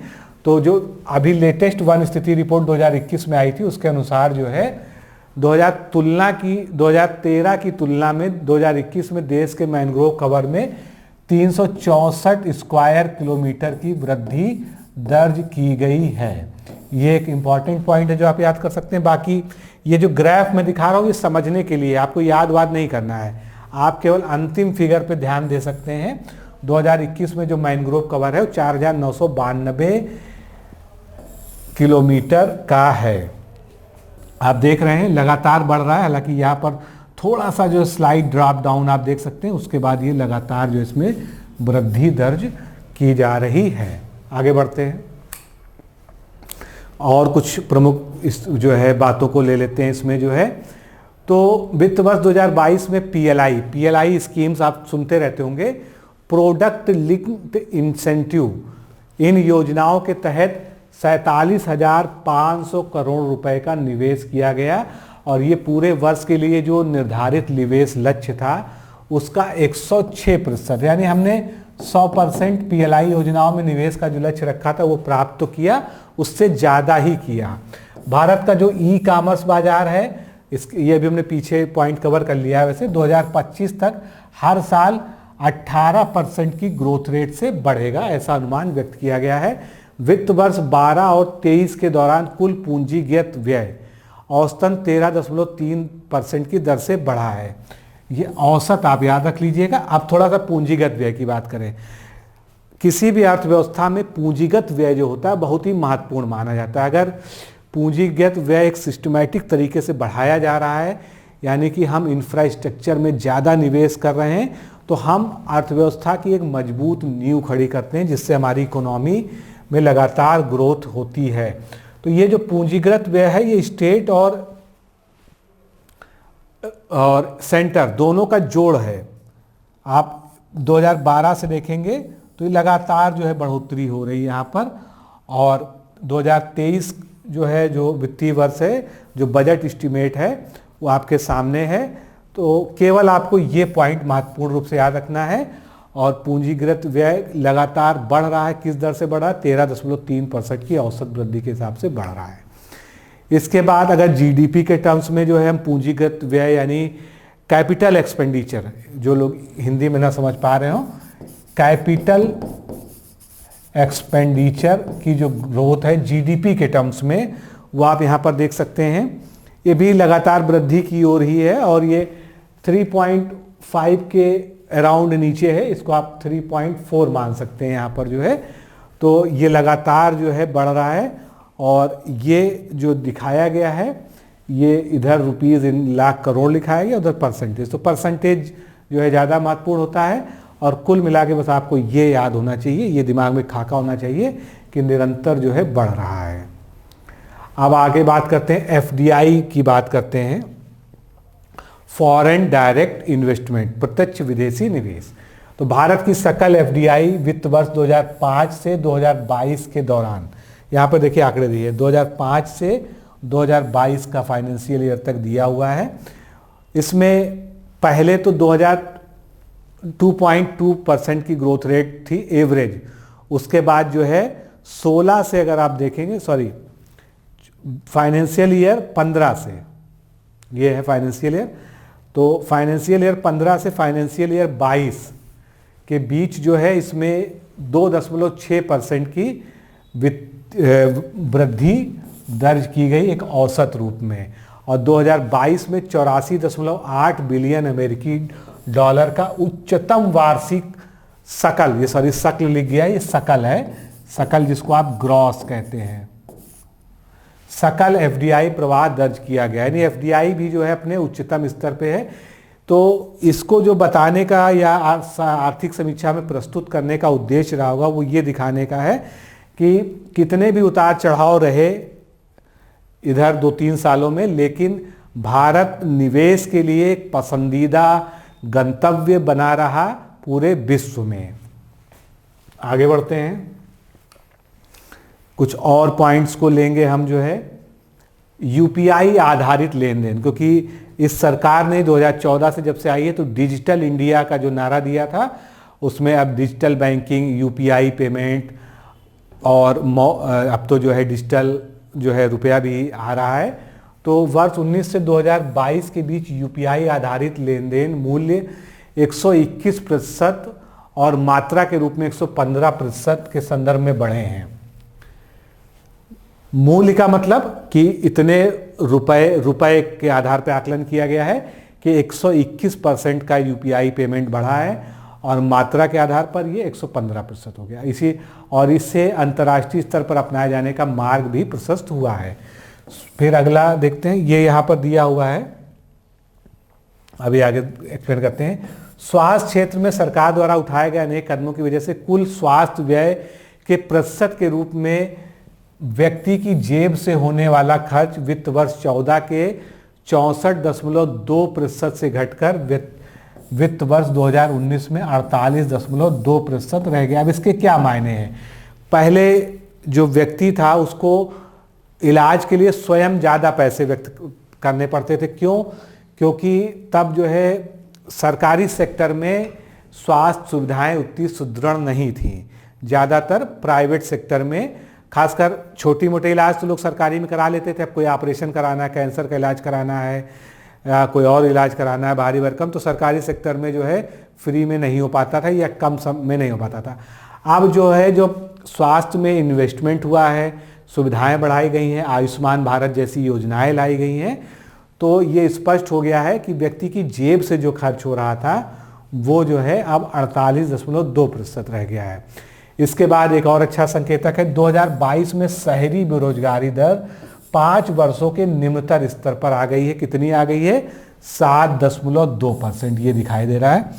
7 वर्ष कहाँ से देखा जा रहा है? ये देखिए 20.9% था जून 2020 के आसपास जो है, और उससे पहले जो है जून 19 में 8.9%, फिर और बढ़ा बेरोजगारी दर, अब ये घटते घटते 7.2% हो गया है। ये सितंबर 2022 के आंकड़े हैं। फिर आगे बढ़ते हैं, पर्यावरण के ही जो है, क्योंकि ऊर्जा उत्पादन पर्यावरण का एक बहुत ज़रूरी विषय है और स्वच्छ ऊर्जा उत्पादन पर, अक्षय ऊर्जा पर भारत का बहुत ज़्यादा जोर भी है हर जगह। तो भारत ने गैर जीवाश्म ईंधनों से 40% अधिष्ठापित बिजली क्षमता का अपना लक्ष्य 2030 से पहले ही हासिल कर लिया। यानी 2030 तक का लक्ष्य रखा गया था, लेकिन उससे पहले ही 40% कुल ऊर्जा में गैर जीवाश्म ईंधनों से उत्पादन का लक्ष्य पूरा कर लिया गया है। गैर जीवाश्म ईंधन से संभावित अधिष्ठापित क्षमता 2030 तक 500 गीगावाट से अधिक हो जाएगी, जिससे वर्ष 2014-15 की तुलना में वर्ष 2029-30 तक औसत उत्सर्जन दर में लगभग 29% की कमी आएगी। जो नेट जीरो कार्बन इमिशन वाला संकल्प है, उसकी दिशा में एक बहुत बड़ा प्रयास है। वर्ष 2030 तक लगभग 50% संचयी बिजली अधिष्ठापित क्षमता कैसी होगी? गैर जीवाश्म नॉन फॉसिल फ्यूल पर आधारित होगी। यानी हम क्या कह सकते हैं कि स्वच्छ ईंधन से बनी हुई होगी 50%। और ये लक्ष्य कब तक रखा गया है? 2030 तक का। इसके बाद जो है आगे बढ़ते हैं, सर्वेक्षण से पता चलता है कि भारत पिछले 7 वर्षों में 78.1 बिलियन अमेरिकी डॉलर के निवेश के साथ नवीकरणीय ऊर्जा रिन्यूएबल एनर्जी के लिए एक पहला या पसंदीदा गंतव्य स्थल बना। मतलब भारत में लोग नवीकरणीय ऊर्जा के क्षेत्र में इन्वेस्ट करना चाहते हैं, और ये इन्वेस्ट कितना हुआ है? 7 वर्षों में 78.1 बिलियन अमेरिकन डॉलर का निवेश भारत ने प्राप्त किया है। अक्टूबर 2022 तक राष्ट्रीय सौर मिशन के तहत एक प्रमुख मीट्रिक स्थापित जो है कितना था? सौर ऊर्जा क्षमता 61.6 गीगावाट थी। ये डाटा कब तक का है? अक्टूबर 2022 तक का। वर्ष 2018 से अनिवार्य सभी फसलों के लिए न्यूनतम समर्थन मूल्य जो है, इसको हम MSP कहते हैं, मिनिमम सपोर्ट प्राइस। इसको क्या किया? पूरे भारत में जो उत्पादन का औसत लागत आता है किसी भी फसल का, उसका सीधे सीधे 1.5 गुना कर दिया गया है। 1.5 गुना जो है MSP कर दी गई है 2018 से। कृषि क्षेत्र में भी अच्छा निवेश हो रहा है और निजी निवेश बढ़ रहा है। कैसे बढ़ रहा है वो ये आंकड़े शो करते हैं, जिसमें जो महत्वपूर्ण है वो बता रहा हूं आपको। 20-21 जो वित्तीय वर्ष है, इसमें कृषि क्षेत्र में निजी निवेश 9.3% बढ़ा है। बस इतना याद रखना है आपको, रुपए याद रखने की बहुत ज़्यादा आवश्यकता नहीं है। थोड़ा सा अपने दिमाग में निबंध वगैरह लिखने के लिए इस फिगर को आप बना सकते हैं कि 11-12 में 9.3 था, फिर ये अब जाके 20-21 में फिर 9.3 हो गया है। ये क्या है? ये निजी निवेश है। और पब्लिक वाला निवेश यानी सरकारी निवेश क्या है? सरकारी निवेश देख लीजिए, 5.4% था, 5.3 हुआ, कम हुआ, फिर थोड़ा बढ़ा, फिर थोड़ा बढ़ा, फिर कम हुआ, और ये जो है लगातार जो है लगभग ये 4 के आसपास बना हुआ है। लेकिन पहले की अपेक्षा जो है, मतलब कुल मिलाकर सरकारी पब्लिक सेक्टर का निवेश कृषि में कम किया गया है और प्राइवेट सेक्टर का निवेश लगातार इसमें प्रोत्साहित किया गया है। आगे बढ़ते हैं। भारत में खाद्यान्न उत्पादन, अभी हमने इसको देख लिया है, फिर भी यहाँ एक पॉइंट के रूप में लिखा गया है। वर्ष 21-22 में यह बढ़कर 315.7 मिलियन टन हो गया है। राष्ट्रीय खाद्य सुरक्षा अधिनियम के तहत 1 जनवरी 2023 से एक वर्ष के लिए लगभग 81.4 करोड़ लाभार्थियों को मुफ्त खाद्यान्न प्रदान किया जाएगा। भारत वैश्विक स्तर पर मोबाइल फोन का दूसरा सबसे बड़ा निर्माता बन गया। इंपॉर्टेंट है, अब मोबाइल की मैन्युफैक्चरिंग की मार्केट हब जो है भारत में स्थापित हो चुकी है। यहाँ हैंडसेट का उत्पादन वित्त वर्ष 2015 में 6 करोड़ यूनिट था और उससे बढ़कर जो है वित्त वर्ष 2021 में जो है ये 29 करोड़ यूनिट तक बढ़ गया है। तो आप देख सकते हैं कितने गुना बढ़ गया है। लगभग 5 गुना जो है ये बढ़ गया है हैंडसेट उत्पादन। फार्मा उद्योग में भी काफ़ी प्रत्यक्ष विदेशी निवेश आया, पीछे हमने बताया भी था, जो है 4 गुना वृद्धि हुई है। सीधा से याद रखिए, वित्त वर्ष 2019 में 180 मिलियन डॉलर से बढ़कर यह वित्त वर्ष 2022 में 699 मिलियन डॉलर हो गया है। तो ये जो है भारत के फार्मा इंडस्ट्री का जो है मतलब ग्रोथ को जो है शो करता है। आगे बढ़ते हैं। फार्मा उद्योग में जो एफडीआई है, 4 बड़ी वही चीज़ें यहाँ पर लिखी हुई है और उसको जो बस ग्राफिकल आपको दिखाया गया है कि 4% जो है वृद्धि हुई है। तो ये 4x को याद रखिएगा, हो सकता है एग्जाम में आपसे जो है पूछ लिया जाए। बाकी 180 मिलियन 19 में था और 22 में 699 मिलियन यूएस डॉलर हो गया। ये कोई बहुत जो है याद रखने वाली चीज़ नहीं है। इसी तरह से इलेक्ट्रॉनिक वस्तुओं में भी जो है के निर्यात में बढ़ोतरी हुई है और वित्त वर्ष 19 में जहाँ पर ये 4.4 बिलियन अमेरिकन डॉलर था, वहीं पर ये 22 में 3 गुना लगभग हो गया, 11.6% हो गया। तो 4.4 बिलियन अमेरिकी डॉलर से निर्यात जो है 11.6 बिलियन अमेरिकी डॉलर हो चुका है। आगे बढ़ते हैं। शुरुआत में हमने बात की थी मेक इन इंडिया 2.0 की, तो इसमें 24 उपक्षेत्र कौन से हैं। मैं ये नहीं कहूँगा कि आप सब याद रख लीजिए, लेकिन कभी एक ऐसा क्वेश्चन आ सकता है कि इनमें से कौन सा नहीं शामिल है, तो उसके लिए थोड़ा सा एक नज़र इसको याद रखेंगे तो हो सकता है कभी अगर रेयरली इस तरह का क्वेश्चन आपसे पूछ लिया जाए, जैसे फर्नीचर है, एयर कंडीशनिंग है, चमड़ा, जूते, रेडी टू ईट, मछली पालन, कृषि उपज, आटो घटक, एल्युमिनियम, इलेक्ट्रॉनिक्स, केमिकल, वो भी जो है कौन से एग्रीकल्चर वाले, इस्पात उद्योग, स्टील, कपड़ा, ईवी, इलेक्ट्रॉनिक व्हीकल और उसके एकीकृत सर्किट, इंटीग्रेटेड चिप, इथेनॉल हो गया, ceramic, setup box, robotics, television, close circuit कैमरे, सीसीटीवी जिसे कहते हैं हम, खिलौने, ड्रोन, चिकित्सा उपकरण, खेल के सामान, जिम उपकरण। मतलब जो मेक इन इंडिया 1.0 था उसमें दूसरे क्षेत्रों पर फोकस था, इसमें जो है इन क्षेत्रों पर फोकस है। ये 24 घटक हैं। अगर आप संख्या बस याद रखिए मैक्सिमम की कितने उप क्षेत्र हैं, तो 24 उप क्षेत्र इसमें हैं। आगे बढ़ते हैं। ये पॉइंट हम कवर कर चुके हैं, दोबारा लिख गया है।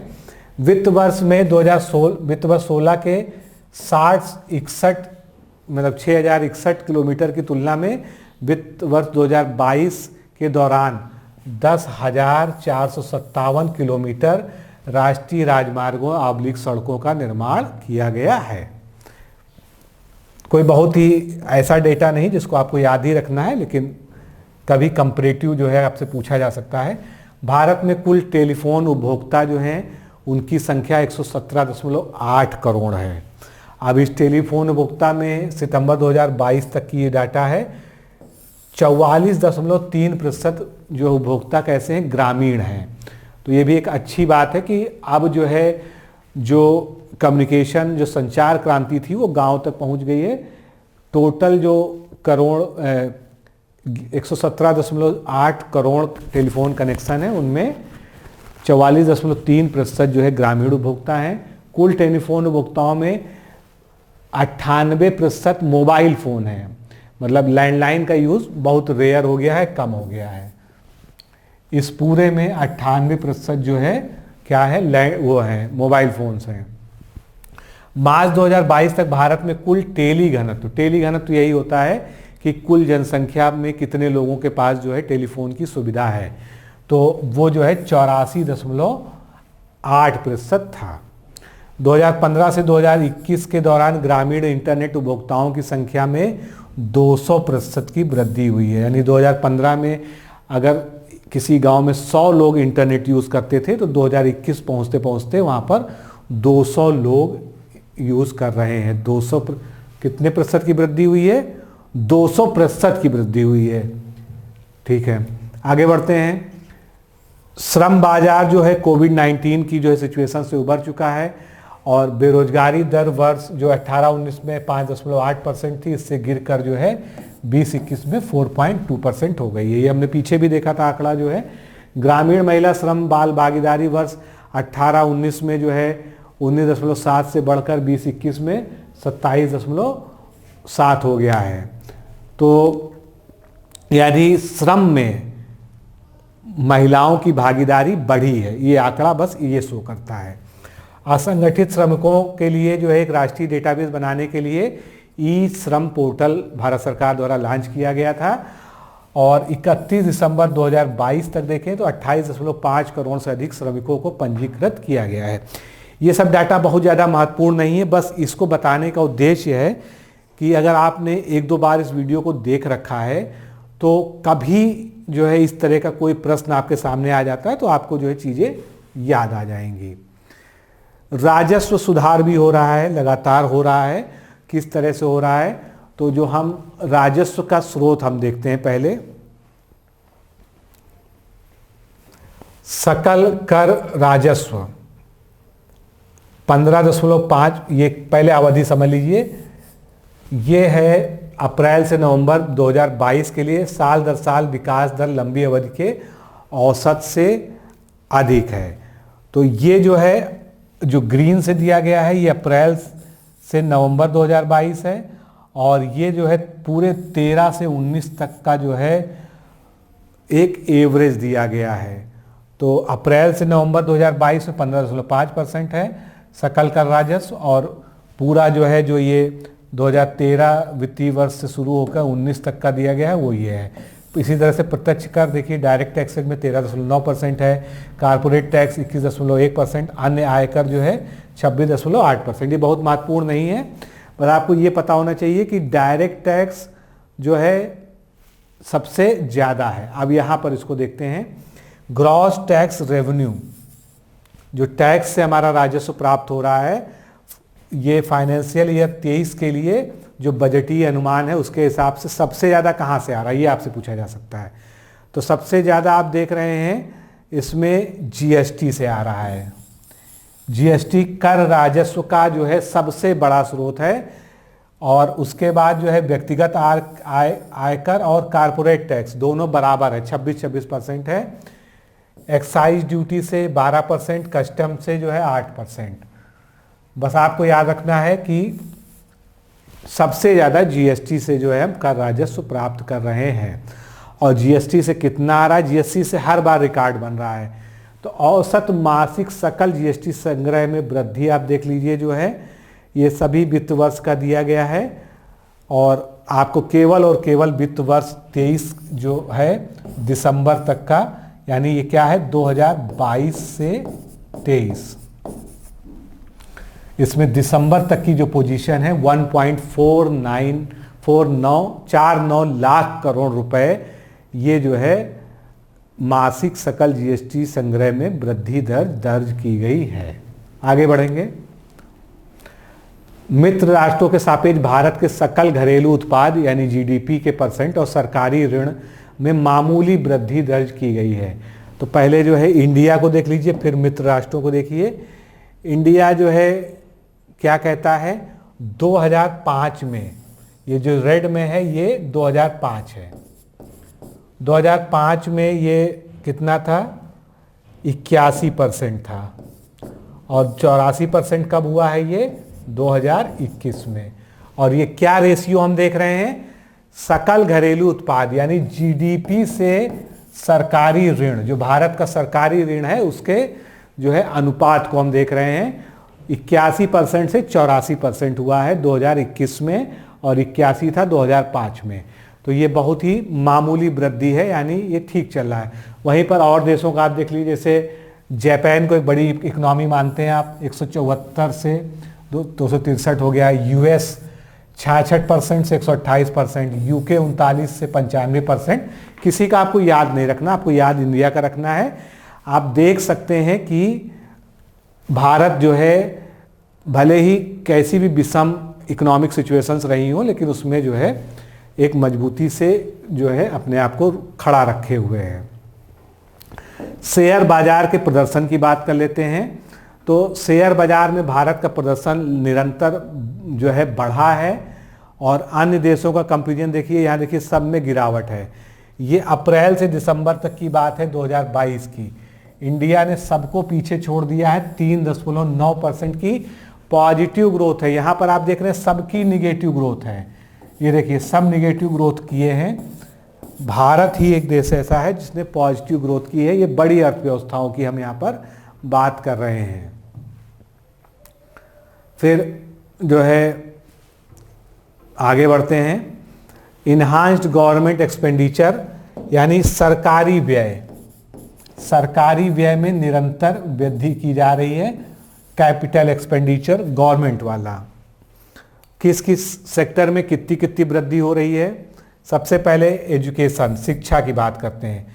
शिक्षा में 22-23 का जो बजटीय अनुमान है उसके अनुसार 7.5% की जो है वृद्धि, 7.5% जो है, ये प्रतिशत नहीं है सॉरी, ये लाख करोड़ रुपए है। 7.5 लाख करोड़ रुपए का जो है भारी भरकम व्यय किया गया है।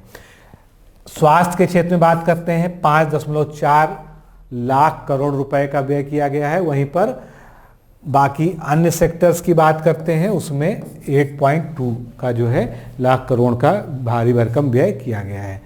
तो आपसे एजुकेशन और हेल्थ सेक्टर यहाँ पर पूछा जा सकता है। ये सरकारी व्यय की स्थिति है। मैनग्रोव के तहत जो हमने देखा था उसी को थोड़ा सा इसको रोचक तरीके से यहाँ पर देख लीजिए, फिर से एक बार रिवीजन हो जाएगा आपका, क्योंकि अब हम लोग जो है समाप्ति की ओर बढ़ रहे हैं। 2009 में, 2015 में, 2021 में मैनग्रोव कवर हमारा जो है वर्ग किलोमीटर में, ये देखिए इस तरह से लगातार विस्तार हो रहा है। मौजूदा जो है एनडीसी का जो अपडेट है वो क्या कहता है कि 2005 के स्तर से 2030 तक अपने सकल घरेलू उत्पाद का उत्सर्जन तीव्रता को 45% कम करना है। CO2 उत्सर्जन को 2030 तक गैर जीवाश्म ईंधनों से, ये मैं पहले बात कर चुका हूँ, उसको रिपीट कर रहा हूँ, हमको 50% जो है अपनी संचयी विद्युत शक्ति स्थापित करनी है, जिसमें गैर जीवाश्म ईंधनों का यानी नॉन फॉसिल फ्यूल का योगदान मात्र 50% होना चाहिए। लाइफ, जिसको हमने बताया था, लाइफ अभियान की जो भारत ने शुरुआत की है, इसका फुल फॉर्म देख लीजिए, लाइफ स्टाइल फॉर एनवायरनमेंट, एक जन आंदोलन के रूप में ये बन गया है। आगे बढ़ेंगे, हाइड्रोजन मिशन, उसकी भी हम चर्चा कर चुके हैं। 2025 तक हम संभावित परिणाम क्या देखते हैं। प्रतिवर्ष कम से कम 5 MMT यानी मिलियन मीट्रिक टन की ग्रीन हाइड्रोजन का हम उत्पादन करेंगे। जीवाश्म ईंधन के आयात में संचयी कमी रुपए 1 लाख करोड़ से अधिक और 6 लाख से अधिक नौकरियों का सृजन करेंगे। नवीनीकरणीय रिन्यूएबल एनर्जी में लगभग 125 गीगावाट की वृद्धि और वार्षिक GHG उत्सर्जन में लगभग 50 MMT की कमी लाना, ये इसका उद्देश्य है। हस्तक्षेप क्या है, इलेक्ट्रोलाइजर के घरेलू विनिर्माण और ग्रीन हाइड्रोजन के उत्पादन को लक्षित रूप से प्रोत्साहन देना है हमको। बड़े पैमाने पर उत्पादन और या हाइड्रोजन के उपयोग को ग्रीन हाइड्रो केंद्रों के रूप में विकसित करना है। सब आगे की जो है इस राष्ट्रीय हाइड्रोजन मिशन में जो है सोच रखी गई, विजन रखा गया है। नीतिगत ढांचे को हम इस तरह सपोर्ट करेंगे। तो और आगे बढ़ते हैं हम जो है, अब जो है हम अपने अंतिम जो है स्लाइड पर हैं। इसको भी हमने डिस्कस किया है, लेकिन इसमें थोड़ा सा इसको आप इससे समझेंगे तो ज़्यादा। स्थापित विद्युत क्षमता जो भारत की है उसमें गैर जीवाश्म आधारित ईंधनों की बढ़त की भागीदारी आपको दिखानी है। 14-15 की स्थिति पहले देखिए। 14-15 में रिन्यूएबल एनर्जी सोर्सेज का योगदान मात्र 12% हुआ करता था। आप कंपेयर कीजिए, ये कितना हो गया है, 29% हो गया है। तो इस तरह के पॉइंट कभी कभी पूछ लिए जाते हैं। लार्ज हाइड्रो का जो प्रदर्शन था, यानी कि जो जल आधारित योजनाएं थी, वो 11%। उसके बाद जो है न्यूक्लियर पावर से जो बिजली उत्पादन होता था वो मात्र 2% था, आज भी 2% है, इसमें कोई बहुत चेंज नहीं आ पाया है। थर्मल एनर्जी से जो प्रोडक्शन था हमारा वही 71% था, अब इसको घटाकर हमने 58% किया है। थर्मल का मतलब आप समझ ही रहे हैं कि कोयला जलाना पड़ेगा और कार्बन उत्सर्जन को कम करना है तो कोयले के प्रयोग को हमको कम करना पड़ेगा। तो ये जो विद्युत स्थापित क्षमता है उसमें गैर जीवाश्म ईंधन जो हैं उनकी बढ़ती भागीदारी आप यहाँ से जो है इसको समझ सकते हैं कंपैरेटिव रूप से भी। तो मित्रों, मुझे लगता है कि थोड़ा सा बल्कि हो गया होगा आपके लिए, लेकिन ये विषय ही ऐसा है कि तथ्यात्मक ज़्यादा है और तथ्यात्मक होने के साथ महत्वपूर्ण है। मेरी सलाह आपको यही है कि इस लेक्चर को 3 बार, कम से कम 3 बार आप देखेंगे तो इसका 70% भाग आपको ऐसे ही याद हो जाएगा। और अगर आप थोड़े शॉर्ट नोट्स बना लेंगे, जिन पॉइंट्स को मैंने उभारा है उनको कर लेंगे, तो निश्चित रूप से जो है आप इस पर आधारित प्रश्न को अच्छे से हल कर पाएंगे। अगले लेक्चर में यानी बजट के लेक्चर में जल्दी मुलाकात होगी। नमस्कार, धन्यवाद।